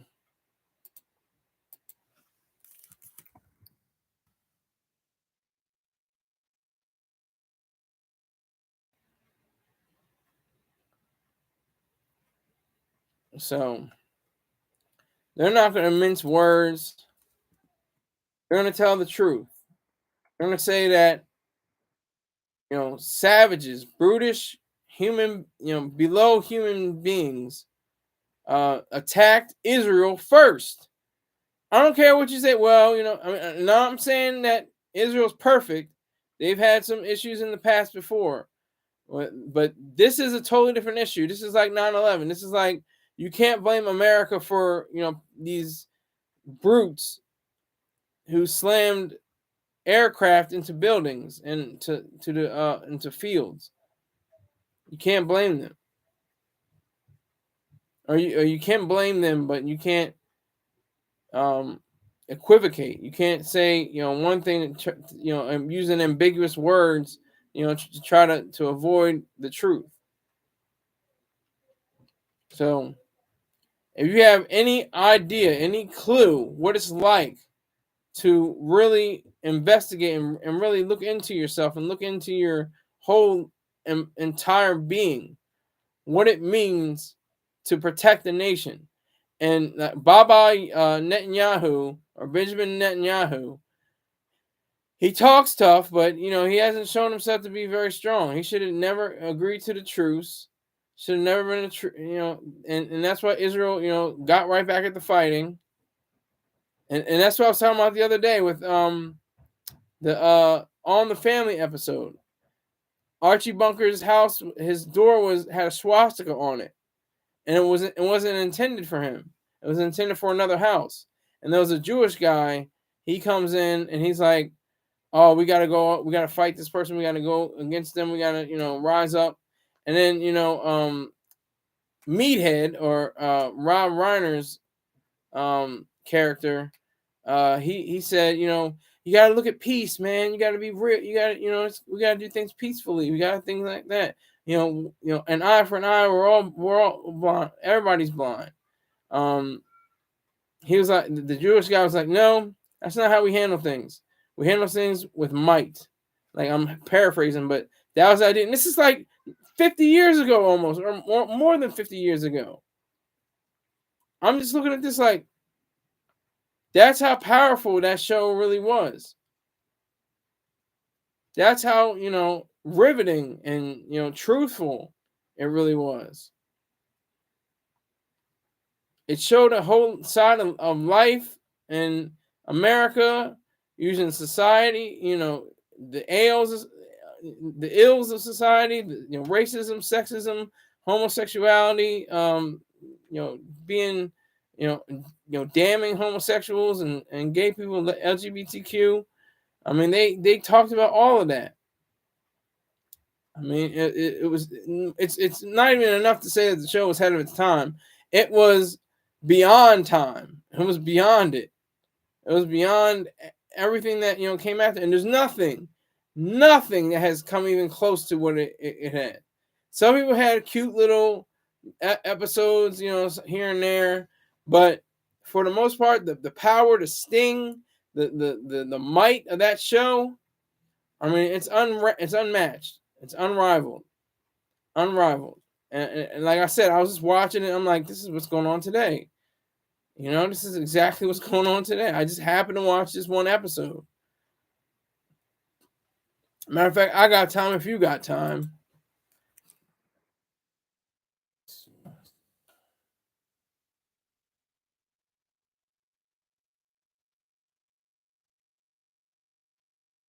Archie is Branded. Came out in 1973, exactly 50 years ago. It says Archie thinks a swastika painted on his door may be juvenile pranksters, but Mike is concerned. That's his name, Michael Spivak, I think it is. Concerned that the Bunker's home may have been mistaken for the residence of a Jewish radical. So they had to say he was a radical. And radical, they mean negative. That's the worst thing to my mind. When you call somebody a radical, you call somebody an extremist. I'm a radical for capitalism. I'm an extremist for individualism. Okay? That's facts. I'm an extremist for individualism and a radical for capitalism. Extremist and radical should be synonymous with being, champions of ideas, champions of thought, not just radicals, people that are mobilized to do harm or do something harsh or terrible to something or someone. That's what the idea of somebody's like, oh, he's just an extremist. He has extreme views. He hates other people. He's an extremist. She's a radical. She has no clue about the people she could potentially harm. No, Ayn Rand was a radical. She was a radical for justice. She was a radical for reason. She was a radical for thought. She was a radical for individualism and capitalism. Those are the things that we have to contend with. This is from, I'm not even going to read it. I'm going to keep going without even reading anything. I'm going to just keep rolling till the wheels fall off. I like this. Nobody is chimed in on the live chat. A few people have popped in. The highest amount of people I had on here was 2 viewers. I'm liking this. It's a very engaging kind of thing for me. I'm just out here throwing my ideas out there. I'm having a good time.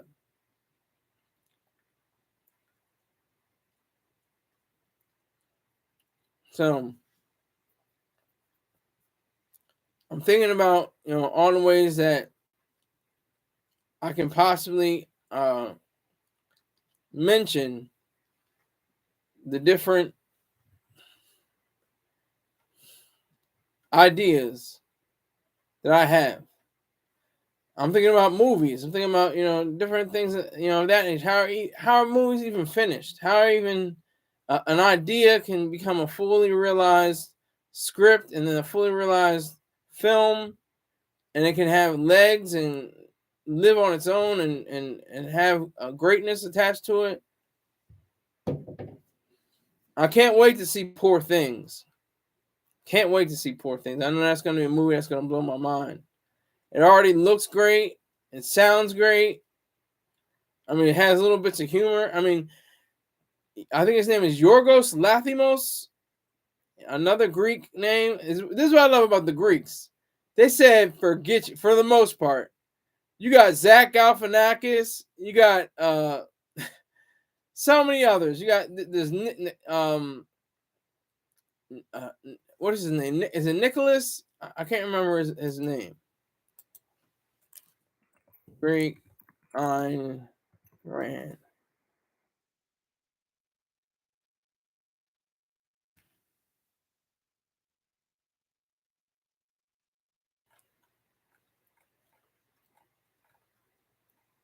I'm looking for his name.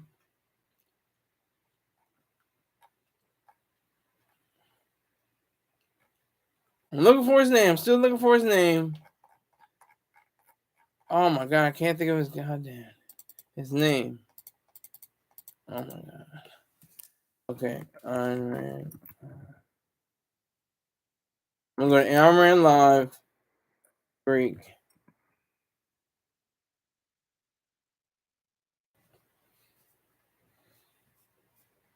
I'm looking for it. I'm still looking for it. I'm not gonna find it. I'm looking for it. I'm looking for it. I'm looking for it. I'll try to find it.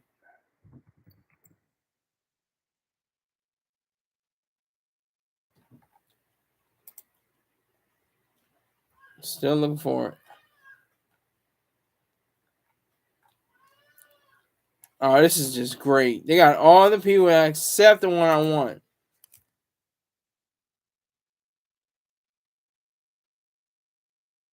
This is wonderful.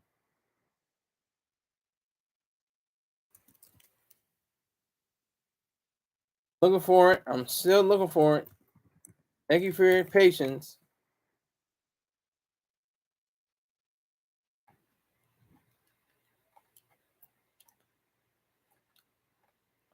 This is amazing. Any other goddamn time, I could have had this person's name, but no, when I really want it,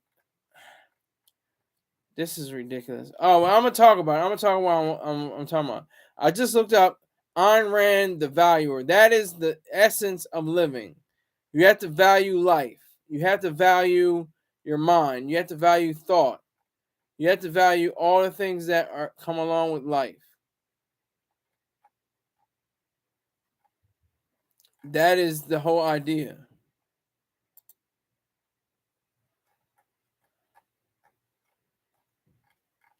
That is the whole idea of all of this. I really tried, y'all. I tried. I tried to look up his name. I'm striking out like crazy. This is not fun. This is not fun. Oh my god, I can't remember his name, but I you know what I mean. Greeks hold on to their name. It could George Stephanopoulos, like they're not kidding. They don't play around. They're like, I'm keeping my name. I'm not gonna like Jews, and I'm not saying it's a bad thing. I'm just saying some Jews, change their name from multiple actors and actresses have changed their names. I'll give you an example. I don't even know if he was a Jew. Was he a Jew? But oh god, let me see. What? I don't think his name.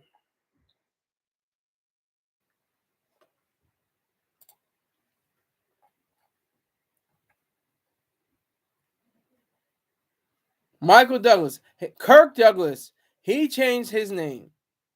That's just an example, but that's just something that I thought was interesting. How Greeks and Jews, the Jews are people that have European names that are maybe harder to pronounce them. Americanize it. Usually try to get a different word, but mostly Greeks, they don't change their names. So I just thought that was interesting. But like I was saying, values. Valuing is the most important thing in the world.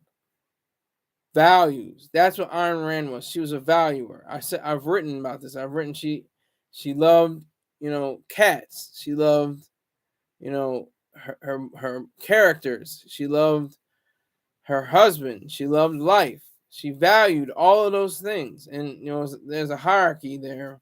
I tried to convey, at the highest was, her life. And that's what you have to be. You have to be a valuer. No matter who you are, where you are, and what you have to value exactly what it is that you maintain and what you keep and what you know. You have to have that sensibility about you. You have to value. It's imperative that you value. It's something that is extraordinary. It's something that is ordinary at the same time. It's extraordinary and ordinary at the same time. Extraordinary because it's highest. It's your hierarchy and your highest levels of values. And then it's ordinary because it should just come to you, by way of you selecting through your choices. That's the key to life, choices. That's all there are in life. A lot of people say money can't buy me love, money can't buy me happiness, money can't buy me respect. It's not supposed to. It's supposed to buy you choices. That's all it's supposed to do. That's its main function.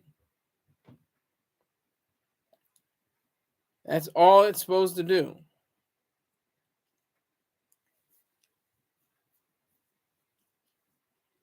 That's everything it's supposed to do. It's supposed to give you a guidance. It's supposed to give you a compass on how to best live your life.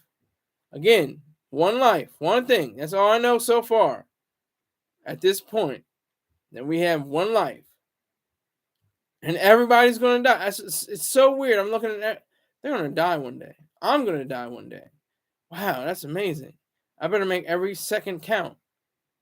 I want to make sure, the people that I see in real life and that I interact with and I enjoy their company, that they have the best life because they only get one. And it goes very fast.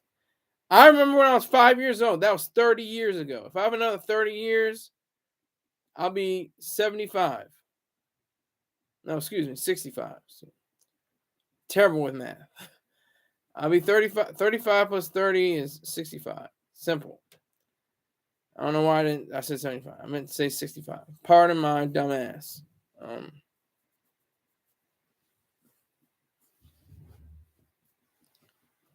But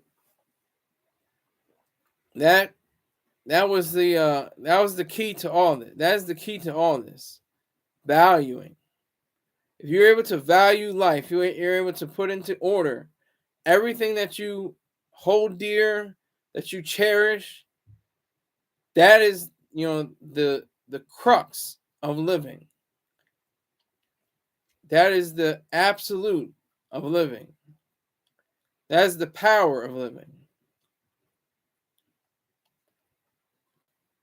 That's what makes it so important. That's the only thing that I can really imagine, and that is the truth, is valuing.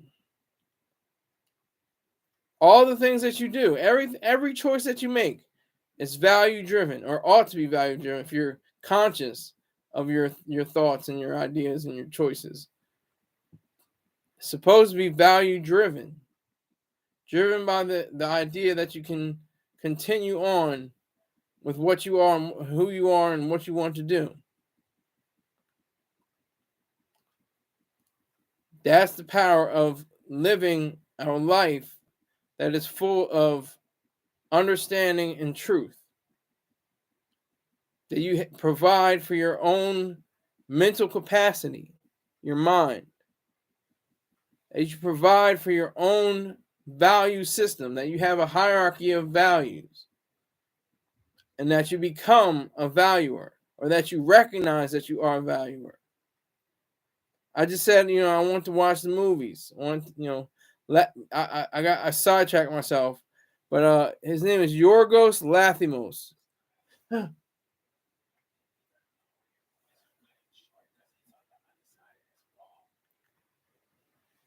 So we have so many people. We have so many people that are varied in their presentation of who they really are. The idea of what they want to do and what they try to do, and what they really want to do with their life, who they are and what they are and what they really want to be. That's the key. That's what's really, so important with what we want to do with our lives. Who we want to be and why we want to be that. Who we want to be and why we want to be that. The reason why you choose to be a geologist. The reason why you want to be a ballet dancer. Why? And for whom? And for what? Do you do it for your grandmother? Do you do it for your niece? Do you do it for your uncle? What do you do it for? Do you do it for yourself? And why do you do it for yourself? Why is that? What gives you the impetus to say that I'm going to do it for my own selfish benefit? How could you? Oh my goodness, he's selfish. That's what's something is so that's what's interesting to me anyway. When people say, "Oh, you're just selfish. You're just selfish." Nobody ever says, "Oh, you're just rationally self-interested." Very few, if anybody, has ever said that in life. I don't think anywhere on this globe. Oh, you're just in a negative sense. I mean, oh, you're just rationally self-interested. You're just concerned with your own ideals, your own values. I think that's very rare, if at all, has ever happened. No, people use selfishness as a derogatory term. They use selfishness as a Molotov cocktail in a sense. They pick it up and they throw it at you, and you're supposed to be set ablaze based on the fact that you said something.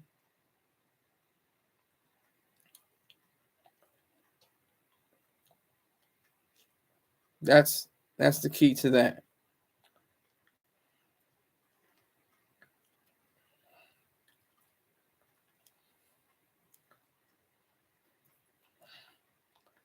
That's the key to that. So if you have any conditions, you should be fighting for. I mean, I was corrected. I said, when I'm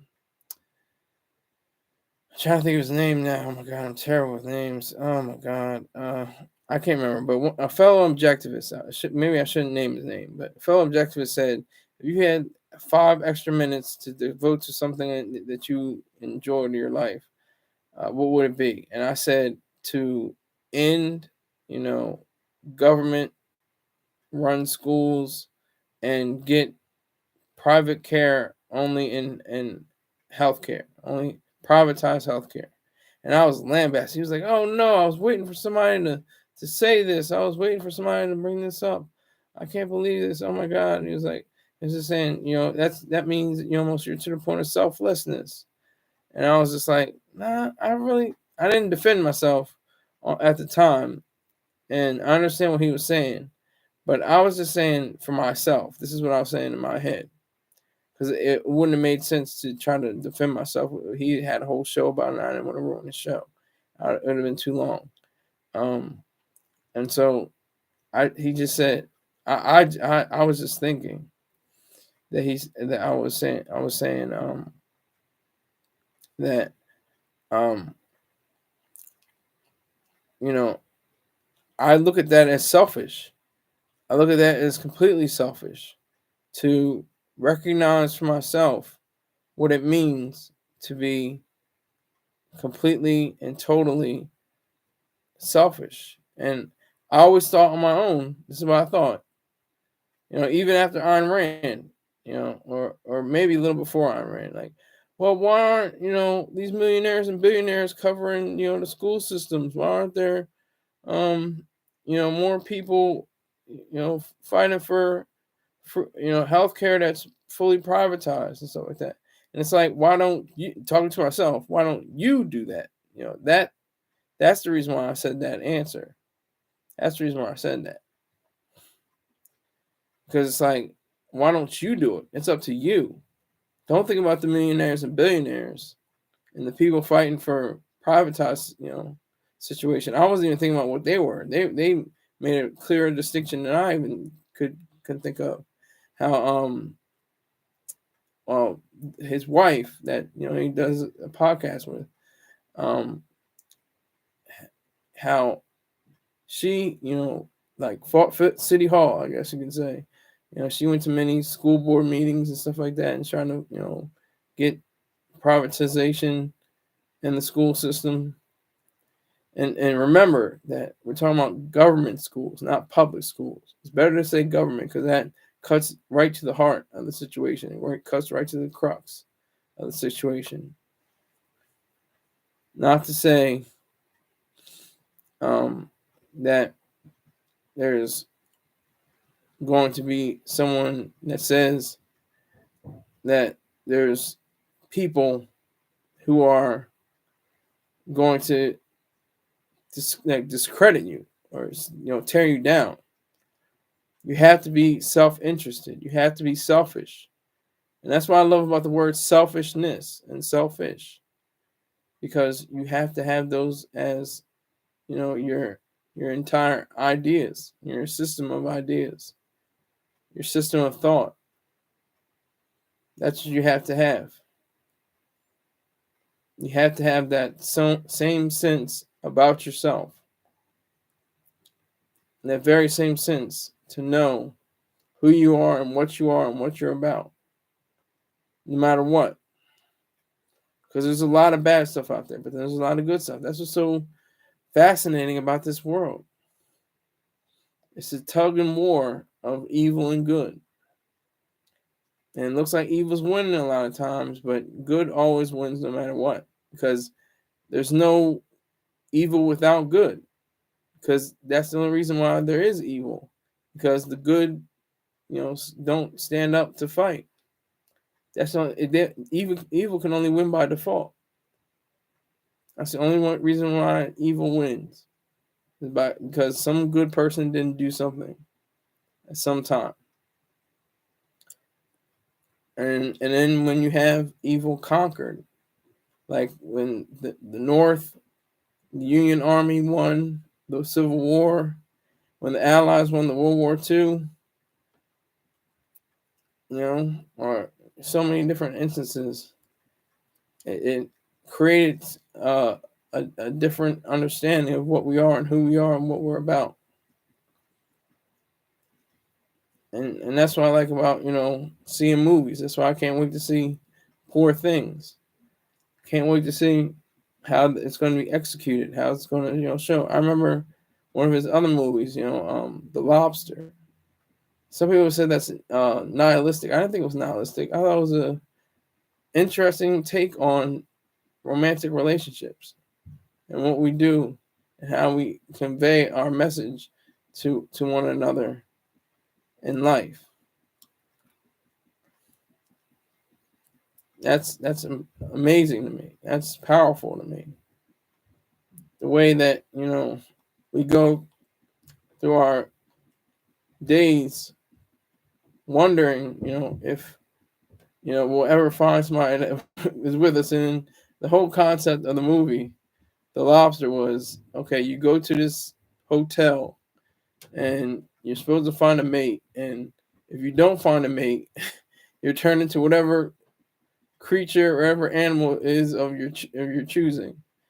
And Colin Farrell's character turns into doesn't turn into, or supposed to turn into a lobster, but he finds his life mate, and she's, you know, they're very attracted to each other, and there's a devastating moment at the end of the movie. I'm not going to spoil it, but it's pretty devastating what happens. But it's one of my top 50 movies, probably.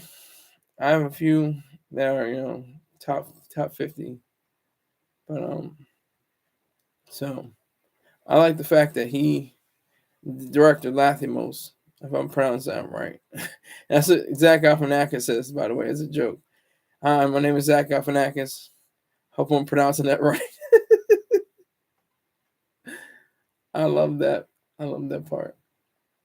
I love the fact that he came in and said that. Um, but that's one of the special moments that I will forever cherish, forever understand. Watching Zach Galifianakis's stand-up show live from the Purple Onion, classic, great material.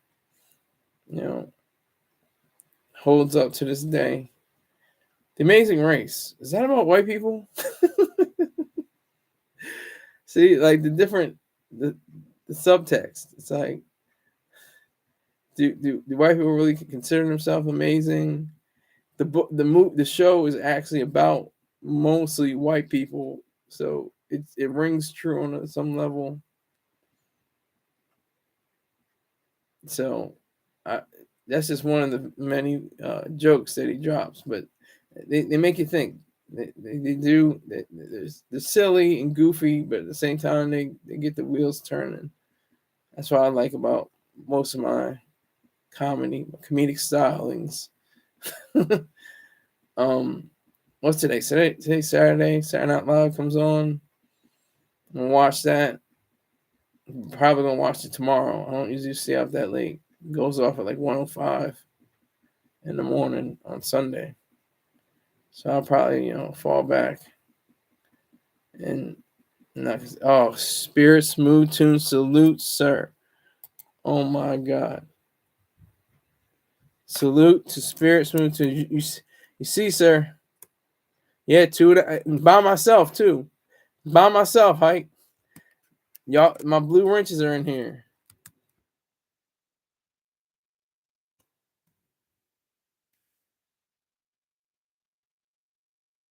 Yes, I'm all by myself. Two plus hour, almost 2 hours. It'll be 2 hours plus. Yeah, when it goes.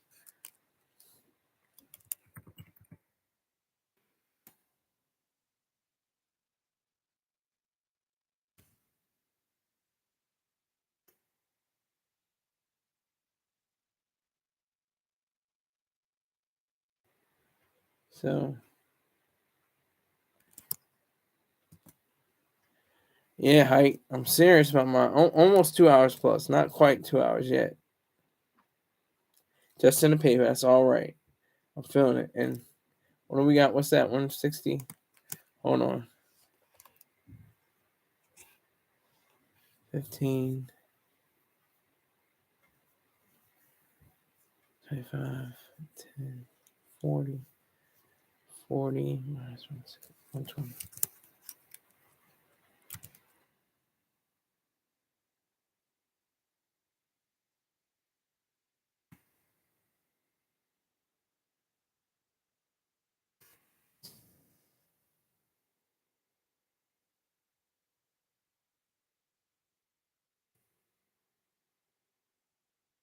Yeah, I can do this all by myself. I'm serious. $40 raised, $160 to go. Let's do it.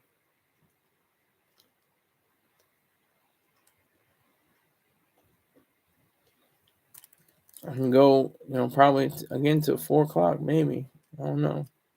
If you guys want to hang on, I'm just, rambling on the mic, talking about different things that I've noticed in the culture.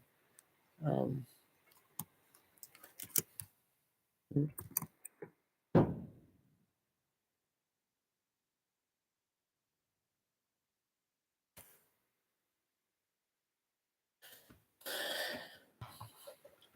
and Spirit Smooth Tunes, I have your ad posted.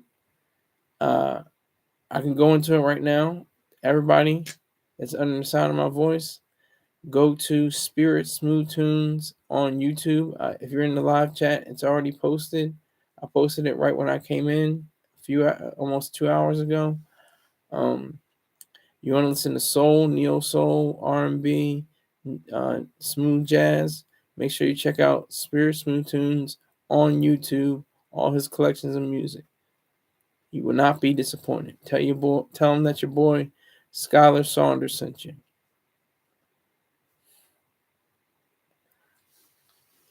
So we're at 2 hours right now.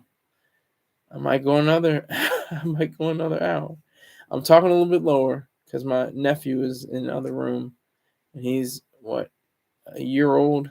He's taking a nap, so trying to refrain from raising my voice too high, but still be able to be heard. Am I heard? Am I still be able to heard? Let me know. 3 of y'all are in here. I need to get that extra like. Give me that. Let me get that third like. Whoever didn't get that third like, let me get that third like. I appreciate it. If you weren't aware of my previous posts or my previous ramblings, they're more focused. I started out the show talking about how's a CRISPR breakthrough with sickle cell disease, and how we're not playing God, we're working as engineers. That's one of the things I heard from an actual engineer on 60 Minutes. And it's probably, oh, thanks for the like. Thank you for that third like. It's probably one of the best things I've ever heard in my life. To say that we're working as engineers, not playing God. Since there is no God, you're not playing God.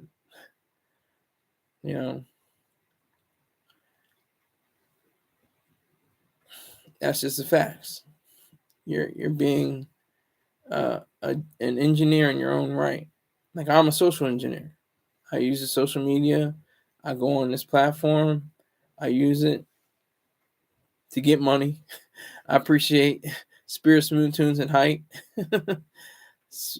Definitely appreciate their work ethic and their dollar.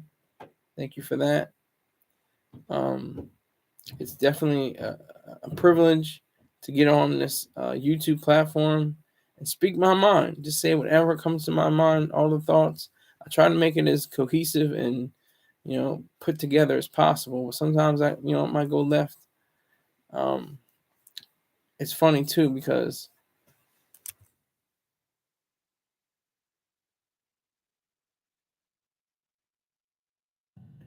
this is crazy. I'm still looking for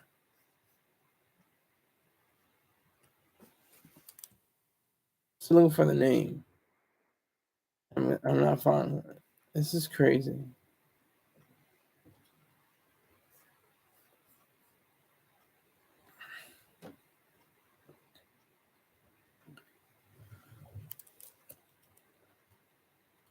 This is funny. This is weird.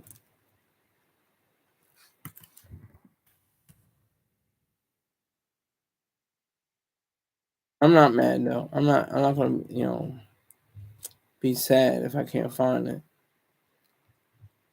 This is part of the reality. But people are weird with names. It's weird. It's like you have one name and then you change it, and then sometimes you go back. You have the artist formerly known as Prince, and then he changed his name back to Prince. And people didn't even know what to call him at one point. So it's just goofy like that. Some people, don't really realize what they're doing, what they're saying, how they're, responding to different people and what they're saying. I got 5 people in here. I did not have this before. I think people were looking for me to be in here at 4:00. Starting to realize that. But yeah, so yeah, we're going over the 2 hour mark right now. Like I said, I'm just going to do a recap, saying how CRISPR helped this young man of color. This young he's actually a young man, a boy. He's only 15, and he had excruciating back pain from sickle cell disease, and it was reversed because of CRISPR.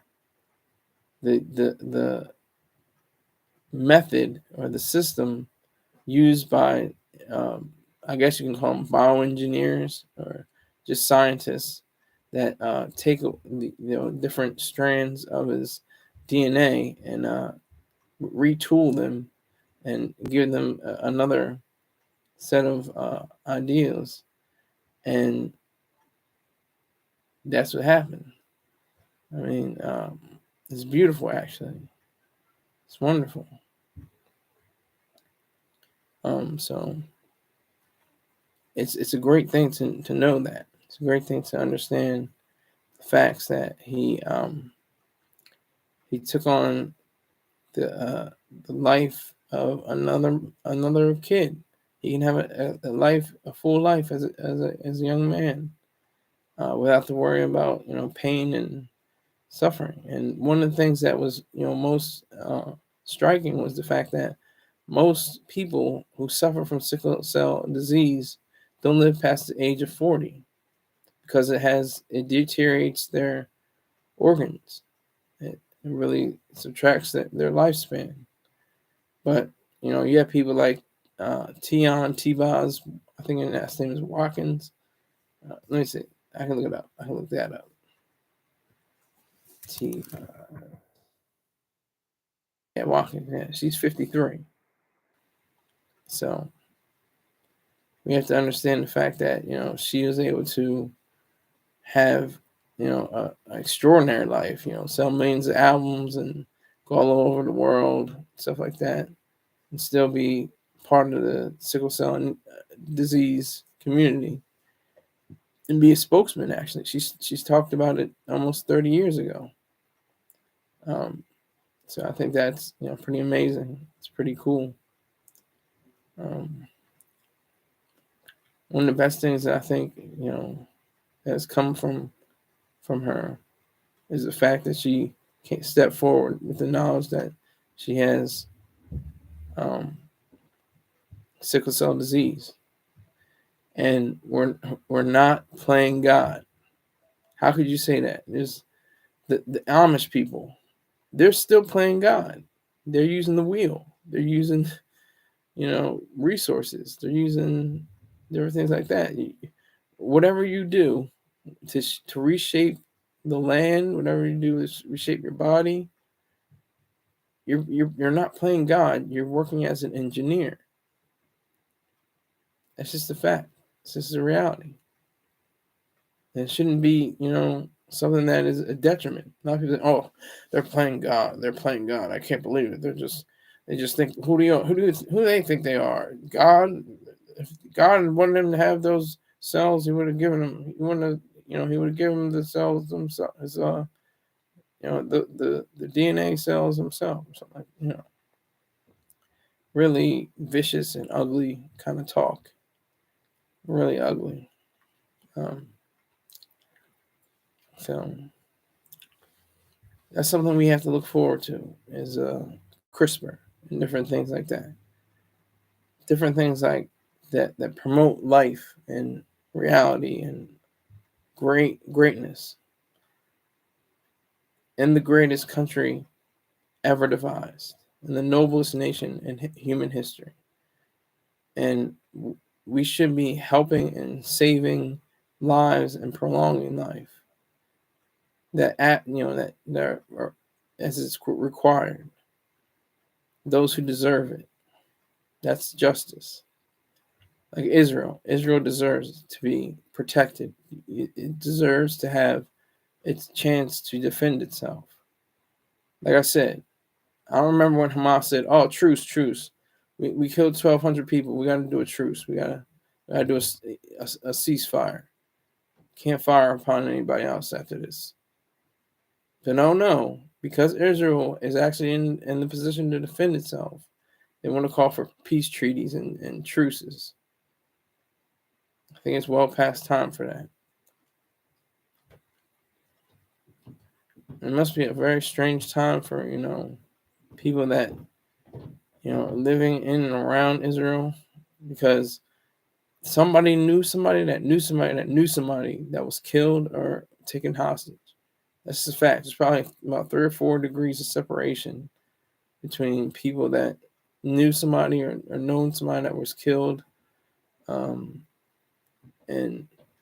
was taken back. I think that's despicable in a lot of ways, but very powerful too. Something that needs to be addressed, definitely, without question. More people realize the fact that there's still a lot of political fallout after this, but it's very easy. It's black and white. It's white and black. Israel's black, which is good. Hamas, Palestinians, Gazans are white, which is bad. Or Israel's white, which is good, and Gazans, Palestinians, and Hamas are black, which is bad. I don't care whatever color you want to use, but it's a black and white issue. It's a fact. It's a black and white issue. It's nothing to, be mealy-mouthed about. Say someone, oh, well, Israel has its flaws. Obviously, it's a country. Every country is not going to be perfect. But there's a difference between saying that you're going against Israel just because they had a few hiccups and, did some things that weren't toward or, weren't good in a sense. You'd have to say the same thing for America. America's done terrible things, horrible, horrific things, but doesn't disclaim it as as the best nation of all time. And you go for the country that you know is right. You don't go for the state. It's not even like a full country, or a region, I guess you can say. You don't say, oh, well, they're poor and they're indigent and they're lacking in resources, and Israel is just pounding them with bombs and rockets and everything like that because they have more efficient. Exactly. You go with the more technologically advanced, you go with the more moral country, go with the most ethical country, and that's Israel. Because thinking about the opposite, Israel takes in people from, Palestine, quote unquote Palestine, or Palestinians. Palestinians are able to live freely in Israel. It's not the same case with Israelis in, Gazan situation, especially before this whole matter, before October 7th. A lot of people are weird. I don't know. People are strange. People are looking at October 7th like, oh, yeah, well, they got attacked. Now they're just trying to attack everybody else because they got hit. What? Are you serious? Like, are you kidding me? People aren't realizing the fact that Israel should be able to stand on its own feet and be able to defend itself. She is one of the best nations, especially within that region, the best nation, and a region that is clouded by mysticism and evil and nastiness. See, Israel is mystical in a sense, yes, very true. They're Jewish. Some people claim to be Zionists, but that's not their whole goal. Their whole goal is advancement and being moral. That's what Israel is for. Israel isn't for being nasty and disgusting and killing babies and things of that nature. They're for defending themselves.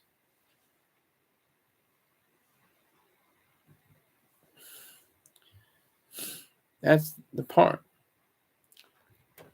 that is just needs to be looked at.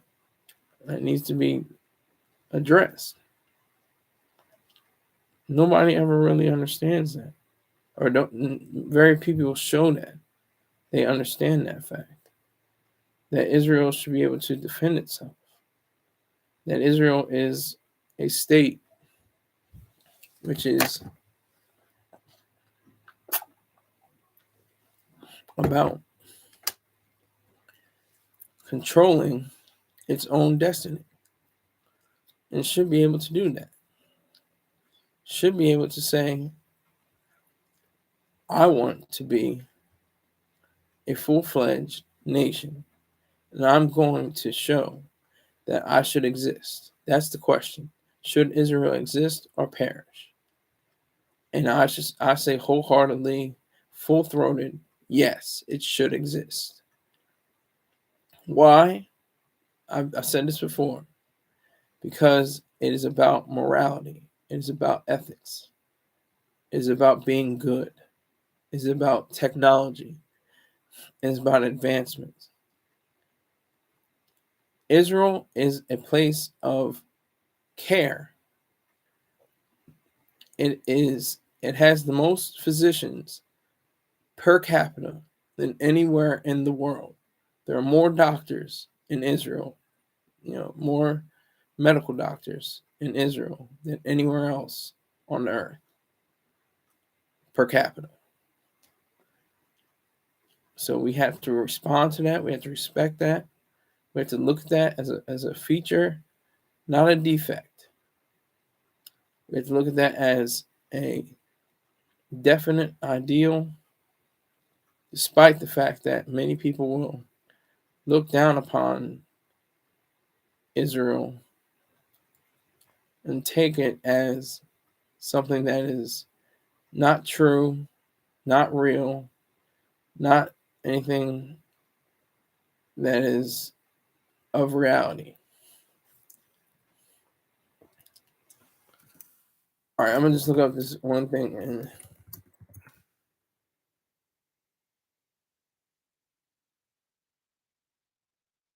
oh my God, this is so horrible. Oh my God, this is terrible. I'm looking up the guy's name and I still can't find it. This is crazy. Oh my God. This is freaking wild. This is freaking wild, man. I swear this is wild.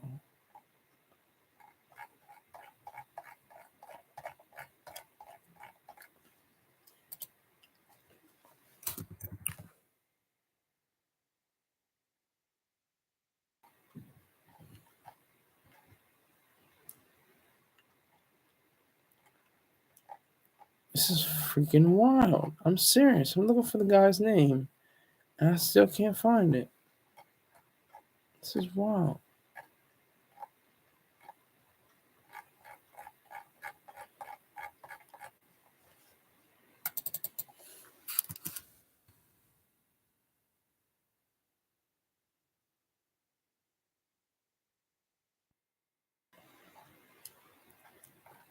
This is insane.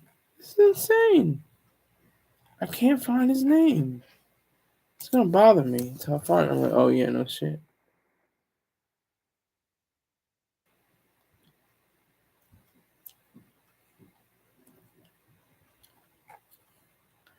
Here we go.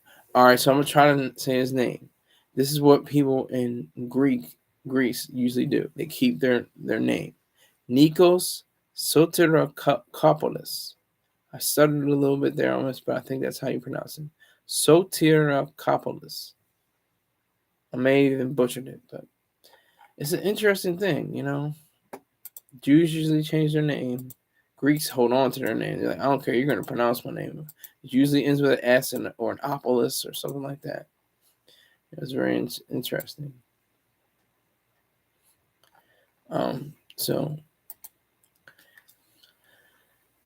for all the people that have, supported my journey, I sincerely thank you. Even if you haven't contributed a dime, if you put in a view, if you brought somebody to the table, I appreciate that. This is all me. I have nothing. I have no PR. I have no assistance. I have nothing. What you see is what you get. That cliche rings true. What you see is what you get. You just see one guy on a screen, and that's all you get. and I've been doing this since April 15th. It is a joy. It's not like, oh, I have to get up and do another thing. One thing is I get paid, so I just got paid today, so I appreciate Height and Spirit Smooth Tunes. Go to his page again if you haven't. Make sure you go to Spirit Smooth Tunes.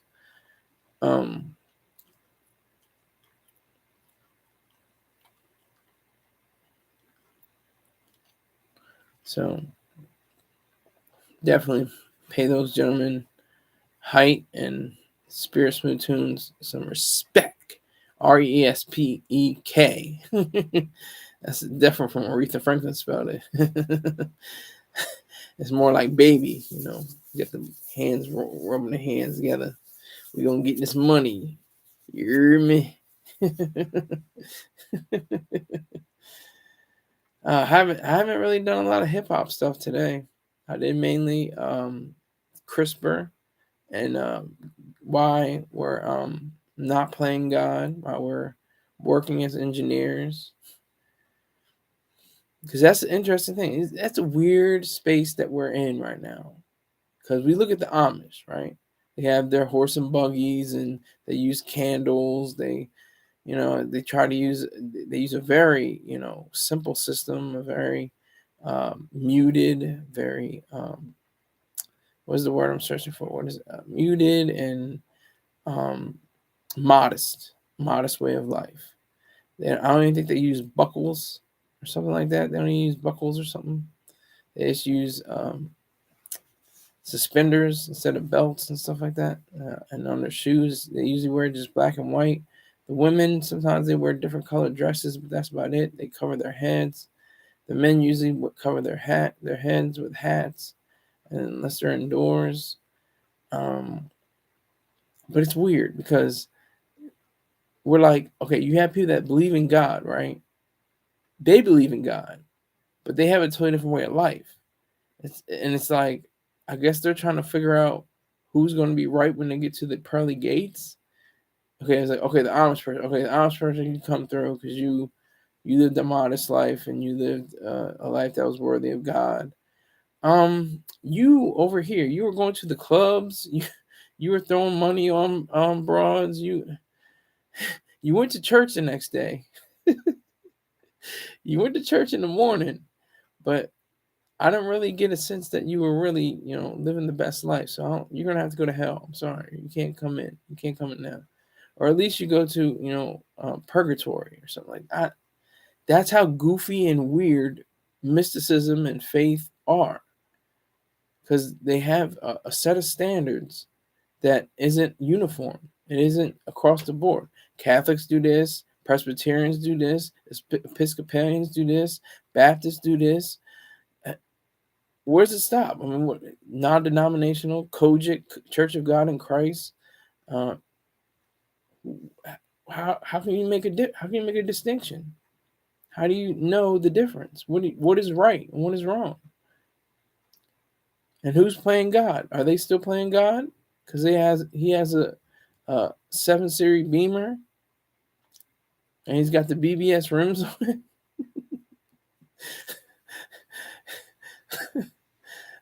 So he's got the latest iPhone, titanium iPhone 15, and he's coming out with the new Air Jordans, and she's got the whole, she's just wearing a dress with I don't even know what you call it. I guess you can call it some kind of head covering.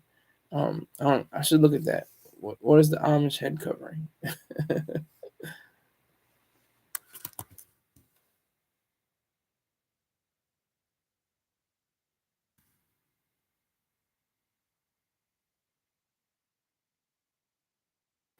What is it called? It's called a cap.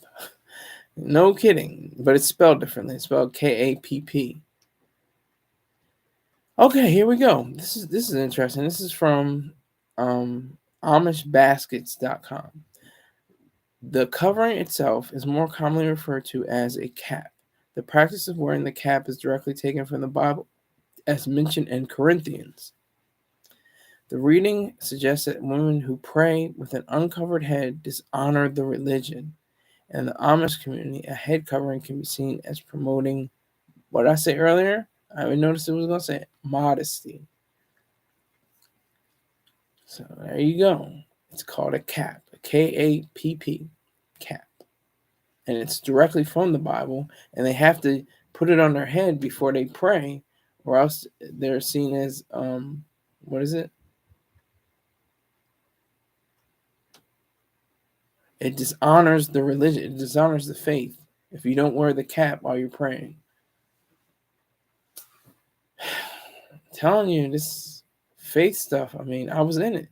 I was in it for 16 years. I was 19 years old when I finally shrugged off, Christianity and faith and anything else like that. 19. That's pretty late. But I mean, what's weird is some people are in their 60s and 70s and they discover Ayn Rand. That's amazing to me.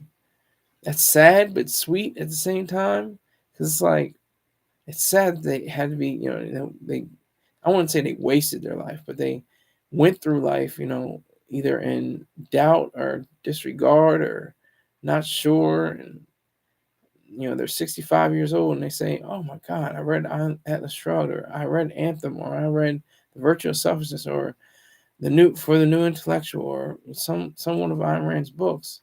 And it changed my life, as they say, as the saying goes, it changed my life. Or they watched an Yaron Brooks show, and it changed their life. It made life all the more better. So it's very encouraging. It's very encouraging, I think, to have the people respond and understand the fact that so many people are able to recognize the fact that faith is a detriment. Now, I say a detriment to the mind. It's not a detriment that people, go about their lives, because, was it 95% of the world are faithful, have some kind of leanings towards God. And this is what's so true about people anyway. People don't go to church as much anymore, but they're spiritual. They have some kind of affinity towards Jesus. They read some scriptures. You are a godless heathen. Salute to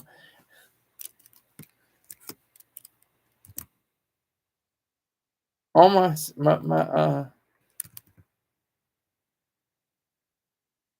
all my wrenches are in here.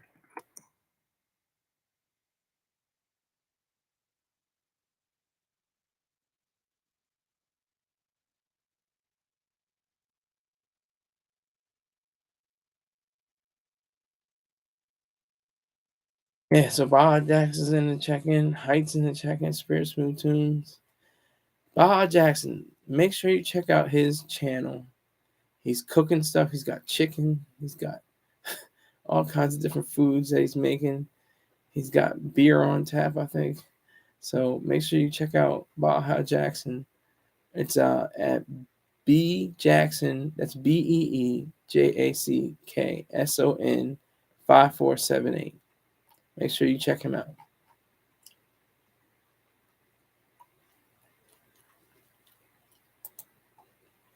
So these are all my blue wrenches. Everybody's been in here and spent money on me. So I'm not mad. Today's a special day. This is the longest I've ever gone on for a live. And I was live by myself for at least an hour and a half. It's fact.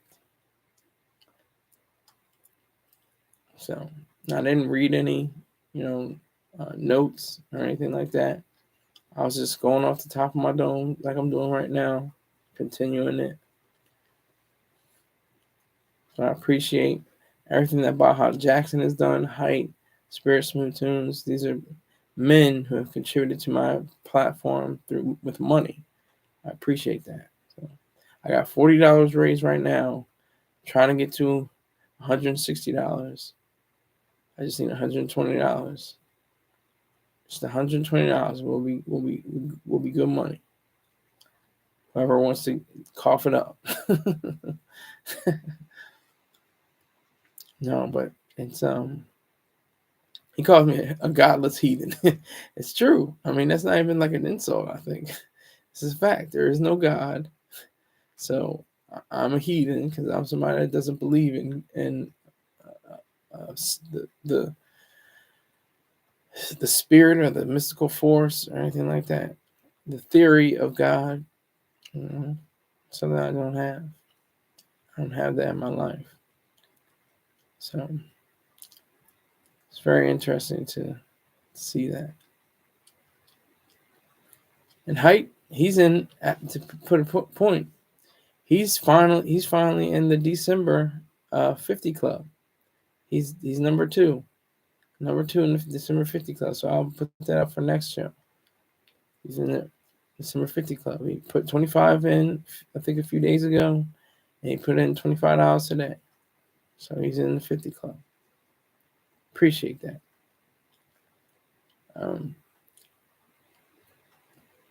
This is what it's all about. This is the point that I've been trying to stress for the longest time. That you can do it. Do whatever. Do what you can and do it now, because time is so fast. It's fast. I mean, look at Mr. Troy Starts to Rain. He started his radio journey 21 years ago. Just imagine that. No, excuse me, 23 years ago. Excuse me. He started 23 years ago. And look, there's people that are just born 23 years ago. Now they're grown adults. It's weird. It's very strange. It's a very weird, beautiful world. All the horrors, all the beauties, they clash against each other. Reminds me of a movie, Adaptation. By directed by Spike Jonze, written by Charlie Kaufman. That movie is one of his best works. Charlie Kaufman is one of his best scripts. It shows the beauty, the wonders of the world, shows you the ugliness of the world. He dramatizes Robert McKee. I think that's how you pronounce the name. He's a screenwriting guru, and he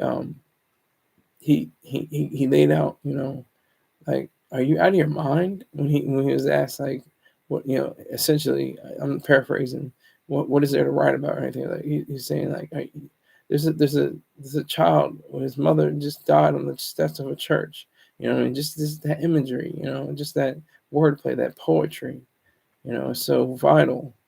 And it just it's one of my top maybe 30, maybe 20 films of all time.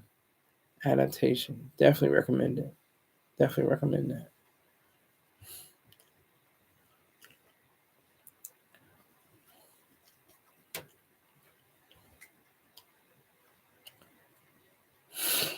So, I definitely, call me a heathen, call me all kinds of names. I can take it. I'm a big boy. I'm a Marine. I've heard worse being hurled at me. So, whatever words you can say now, I kind of like laugh at, because my senior drill instructor said a lot worse words to me before. So, I'm not even going to worry about that. But and I know he's just joking. Baja Jackson, he's a good guy. Like I said, check out his channel. Check out Spirit Smooth Tunes channel. You can check them all out on YouTube.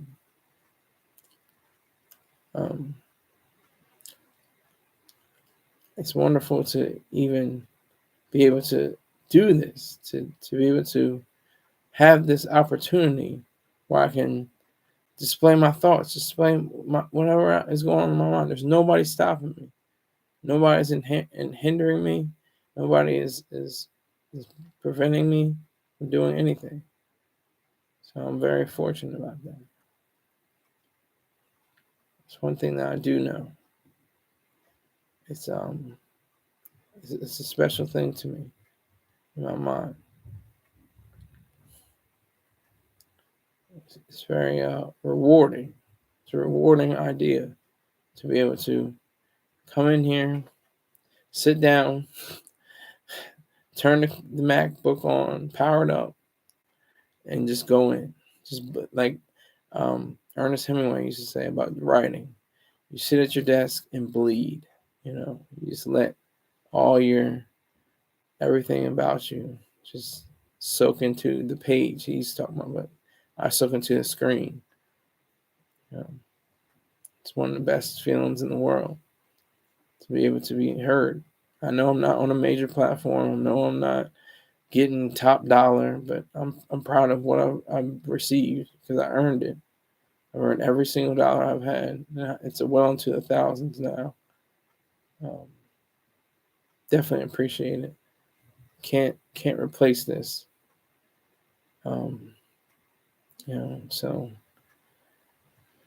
it's the weekend. This is the weird period. I think for Americans. Americans don't like the weekend too much. To be honest, I really don't think so. I think Americans like to work. I really do. Even though there's always that Monday, case of the Mondays drudgery that people experience on Monday morning, they have to go back to the office. It's a little different. It's like, well, they get into it and they're like, I got to do my best job, and no matter what, I want to do it.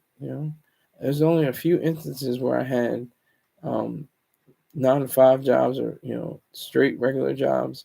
The Marine Corps was Monday through Friday. What was it 8 to 3? I think it's 7 to 3. I think it was 7 to 3, something like that. I think it was 7 to 3. And then I did what is called CWT, compensated work therapy, and that was another 9. I think it was like, you know, what time was that? Oh my God, I think it was 7 to 3 too, same time period. Yeah, and then the rest were retail jobs, retail and service jobs. I was working at Burlington Coat Factory, worked on the weekends, Saturdays and Sundays, which was awkward and weird because I'll be in the choir box, right? And I'm the president of the youth choir. And I'm like motioning towards my dad. My dad's motioning towards me. It's time for me to go to work. I got to get this pay. And that's another thing that, bolstered me to be atheist, because it said, why am I even doing this like double agent thing, like going to church and then going to work, and it just was so goofy. It was so weird.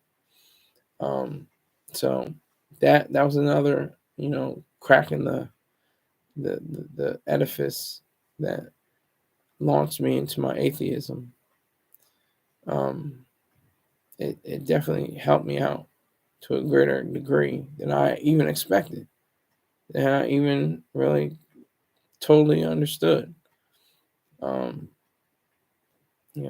Again, as my service job, this is when I was an atheist. I didn't have to worry about it.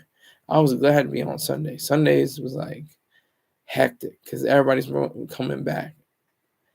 Everybody's coming back. Fridays weren't even. I mean, they kind of were hectic a little bit. But Sundays, I will never forget. I was working at Starbucks, and that line stretched all the way to the door. People were, fiending for that caffeine. They were caffeine fiends, and they enjoyed, myself, because I was really assertive. I was assertive as a cashier. I'd be like, okay, you have a grande caramel macchiato, and you want a blueberry scone to go along with it because it pairs well or something. They're like, okay, like they're like, all right. I mean, if you say so, if you suggest, I always could upsell. I knew exactly how to upsell. That's why I was the employee of the quarter. I got a mini laptop. I got a speaker system. I got, I think, a gift card. It was just like a lot of stuff they were able to give up for me. I was just really appreciative. It was just And I said in my speech, I'm thankful to be selfish. I was like, I was spazzing. I was feeling myself back then, man. It was cool. I was only like 23, 22. I was 22 years old. I was feeling myself. Felt great though. Really felt great. I love that job. I love the pacing. I love the women. There are a lot of girls. I should say women. I should continue to say women. A lot of people get confused. Well, what kind of girls? What age were they? No, these are all above age. They're all in their 20s. There might have been a few 18 and 19-year-olds, but most of them are in their 20s. But now they're old as hell right now. One woman that I fancied, and she fancied me as well. She's 35 or 36 actually. She's 36 and she's still looking sexy. I seen her on social network. She still looks right. She looks all right. But yeah. So it's serious. It's serious. I mean, how time flies. Time is such a precious commodity. It's right up there with information. Information is the most precious commodity, but time you just can't get back. You can't undo. You can't retread. You can't do anything with time. It's marching forward right now. I'm looking at 441. 1, 2, 3, 4. Like it's weird. It's very strange.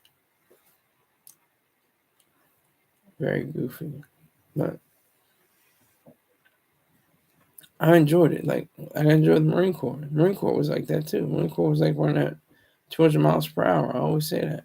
I enjoyed it though. I remember getting up in the morning, having to back up the UMA system. I remember having to do reports and stuff like that on a typewriter. It was like a literal typewriter. I was like, God damn. Then we had laptops too, but then we had to take the pub, what we call them pubs, publishing books, and we had to look into all the different flight hours of the pilots and all the mechanics of or the mechanisms of the aircraft, stuff like that. It wasn't my first job, honestly, but I still enjoyed the fact that I was able to do it. But it obviously wasn't the point. The point was your PFT and your rifle score. That was the whole point of being a Marine at that point in time. And what's interesting to me is you have people that are still in the armed forces, and if I was in the armed forces, I'd probably be a gunny by now, which is insane. I can't even imagine that. I can't even imagine myself being a gunny, but I would probably be a staff sergeant or gunny at this point. That just trips me up. I can't believe that. What a gunny is essentially the daddy of the unit. He's like the senior one of a, a team of corporals, lance corporals, and privates. So and sergeants too, sergeants as well. I can't forget about the sergeant, but I'm saying for my shop, it was corporals and privates, and they were going to be promoted to sergeant pretty soon, probably. But that was the case, and it just things went left. I've said this story over tens of thousands of times now. It seems, how things went left. And your boy got carted off to California because he went crazy. And it's all the more better. I swear, it's a benevolent universe. If you do the right thing, if you're doing it the right way, you'll get rewarded. You'll get rewarded no matter what. You will get rewarded. No matter how you look at it, you'll get your reward somehow, some way. You'll understand better by and by. No, you understand that what you do is, if it's based on truth, it's based on reality, it's based on understanding, then you have a better understanding of who you are and what you are and what you're about. And they tossed me out like a Caesar salad anyway. And that's the thing too. It's like if I was not selfish, I would not be in the position I am today.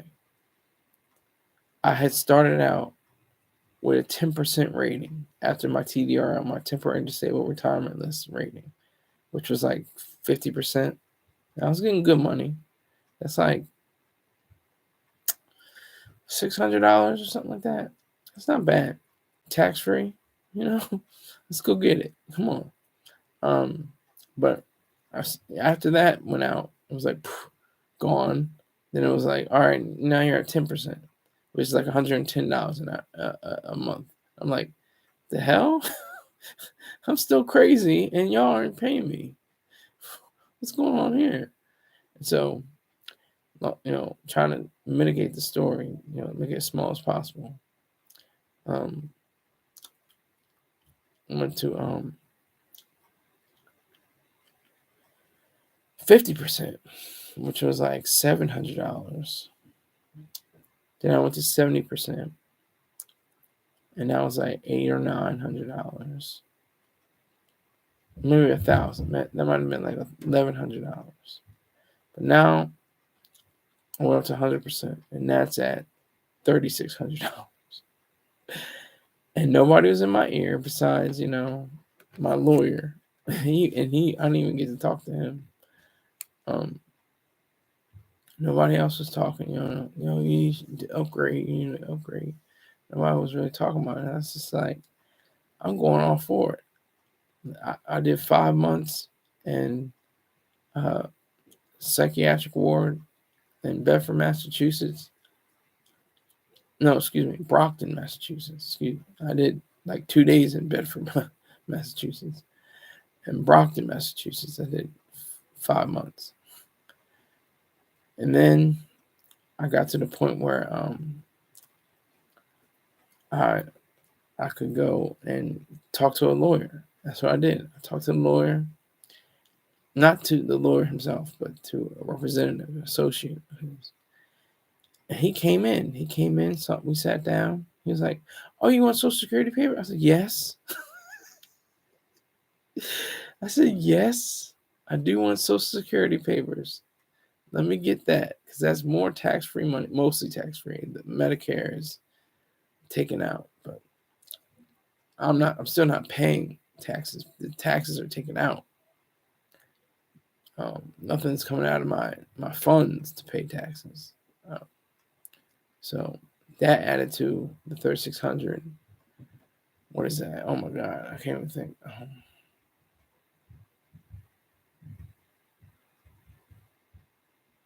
I can't think of it. I honestly can't remember how much. Oh, no, I know. $939 plus 3,600. You do the math. And I'm on here with my blue wrenches, which I appreciate. They've given me money, so I appreciate that. Definitely appreciate that. Something that I treasure, something I hold dear, something that is it's credible, something that's very important to me. This money, because money is blood. They say blood is thicker than water. Well, money is thicker than blood and water. Okay, it's thicker than both of them ones. So I don't have a problem with it. I don't have a problem saying I receive money from the government because I've earned it. Because I was about to put my life on the line. I could have been deployed any time.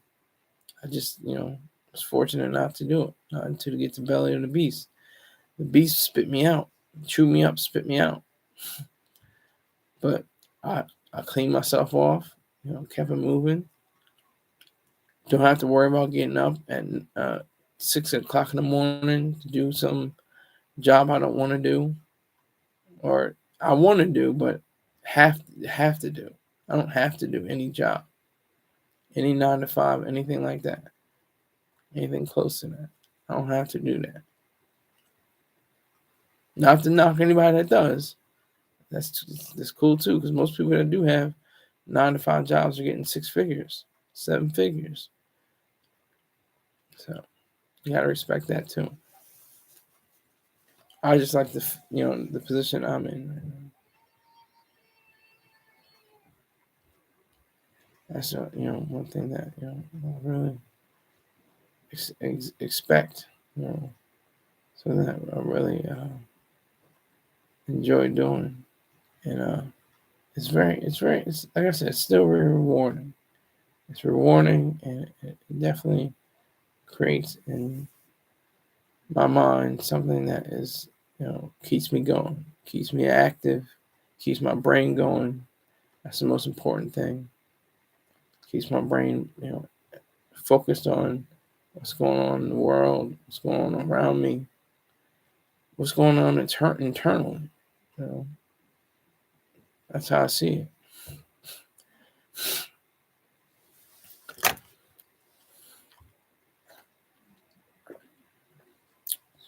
I think my nephew's awake, but I'm gonna still keep this tone. I'm gonna keep it very, suave, rico, suave. um, yeah, it's mighty. It's powerful. Something I'm really looking forward to doing. I want to see if I can get to at least 1,000 subscribers by April 15th, and if I can get at least, what is it? It's 160, then it'll be 320. I want at least 640 for my daily count. $640 in a day. I'm gonna get to that point by April 15th. I'm gonna try to strategize as best as I can. I don't really know what I'm doing. My greatest lead is Mr. Troy Star Terrain. He knows the terrain. Did you see what I did there? Anyway,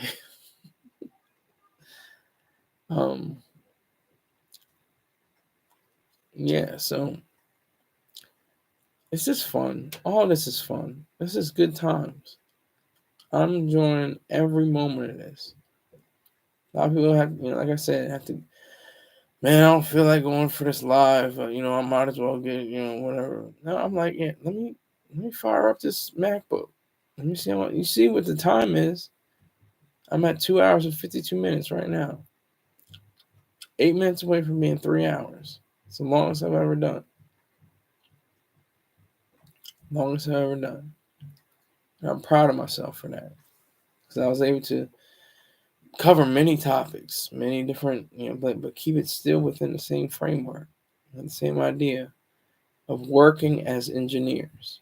We're all working or we all should be working as engineers. Not playing God, there is no God to play, but working as engineers. Working as people that can create, make, build, and love their way. There's an engineering award. I think it's called the Purple Oval. I'm not sure. Hold on. Make sure.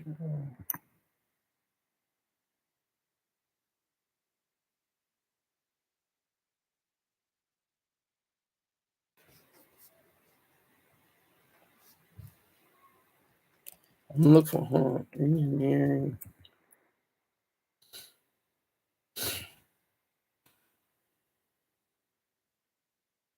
Yeah, all right.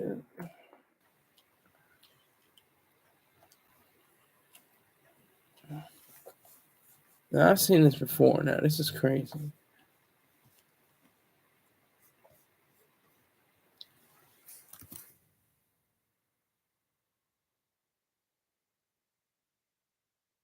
I can't. I don't know. Maybe I'm crazy. Yeah, it's called the Purple Oval.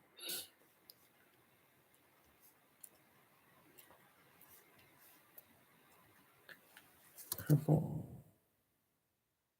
Opal Awards.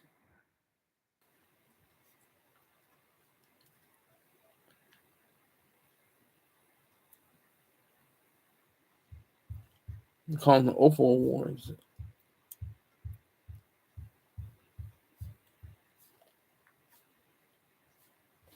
So we should all get Opal Awards. Here's from their website. The Opal Award Gala honors outstanding civil engineering leaders whose lifetime accomplishments contribute to the creation of thriving businesses and the local economies of the communities they serve. It's pretty extraordinary. I like that. Architects and engineers are like the unsung heroes. We get to see everything they do.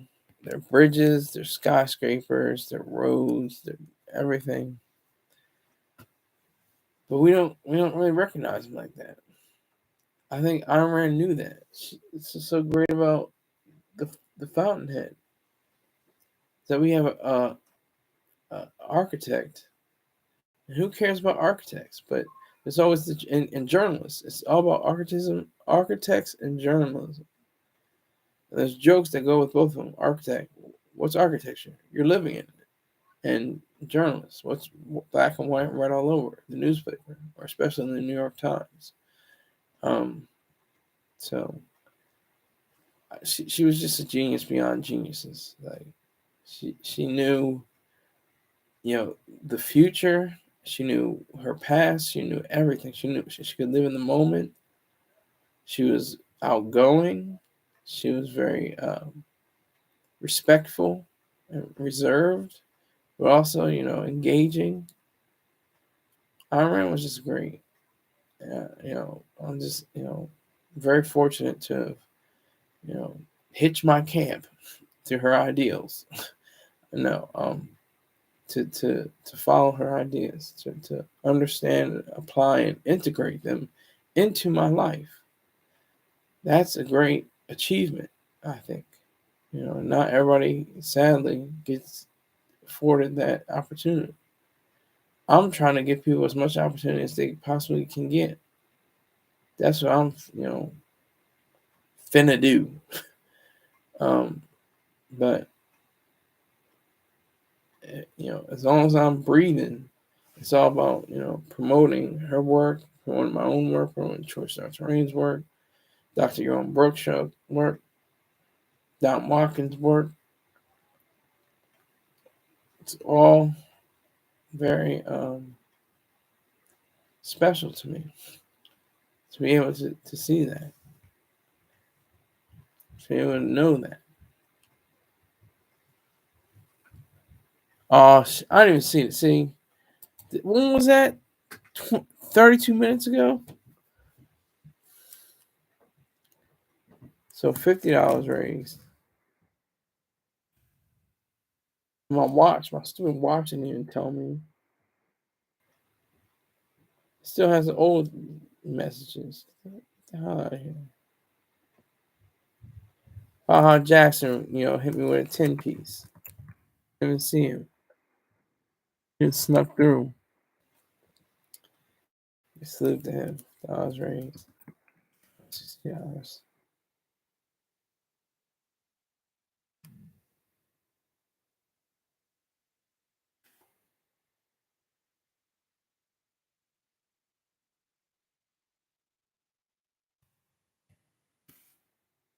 And my phone was blank, so I couldn't tell what it was.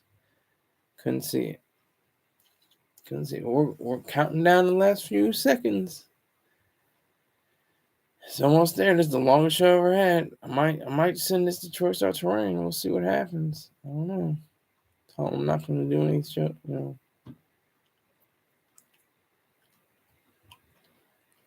This counts for next week, I guess I can say. No, I'm not, because nobody's going to care about sickle cell except me. Maybe Mr. Terrain. They're not. Nobody's going to care. They're on with that dumb hip hop shit. Tell you the truth. Just to tell you the truth. They're gonna want that dumb hip hop mess. So I'm gonna wait till what happens on Monday. And if there is, no huge story on Monday, then I'll say, look, take this and use this as uh, the the the the, the show that lasts for the week. But hey, it's been real. Thank you for holding me down for 3 hours. I appreciate it. Thank you again. I know I had some interruptions, but it was all about love. It's all about my nephew. I appreciate him. So thank you again. Hopefully you'll be able to tell other people about this show and send me more money. Thanks again. It's all for a good reason. My bank account. It's all for a good cause. My bank account. Thanks again. Take care.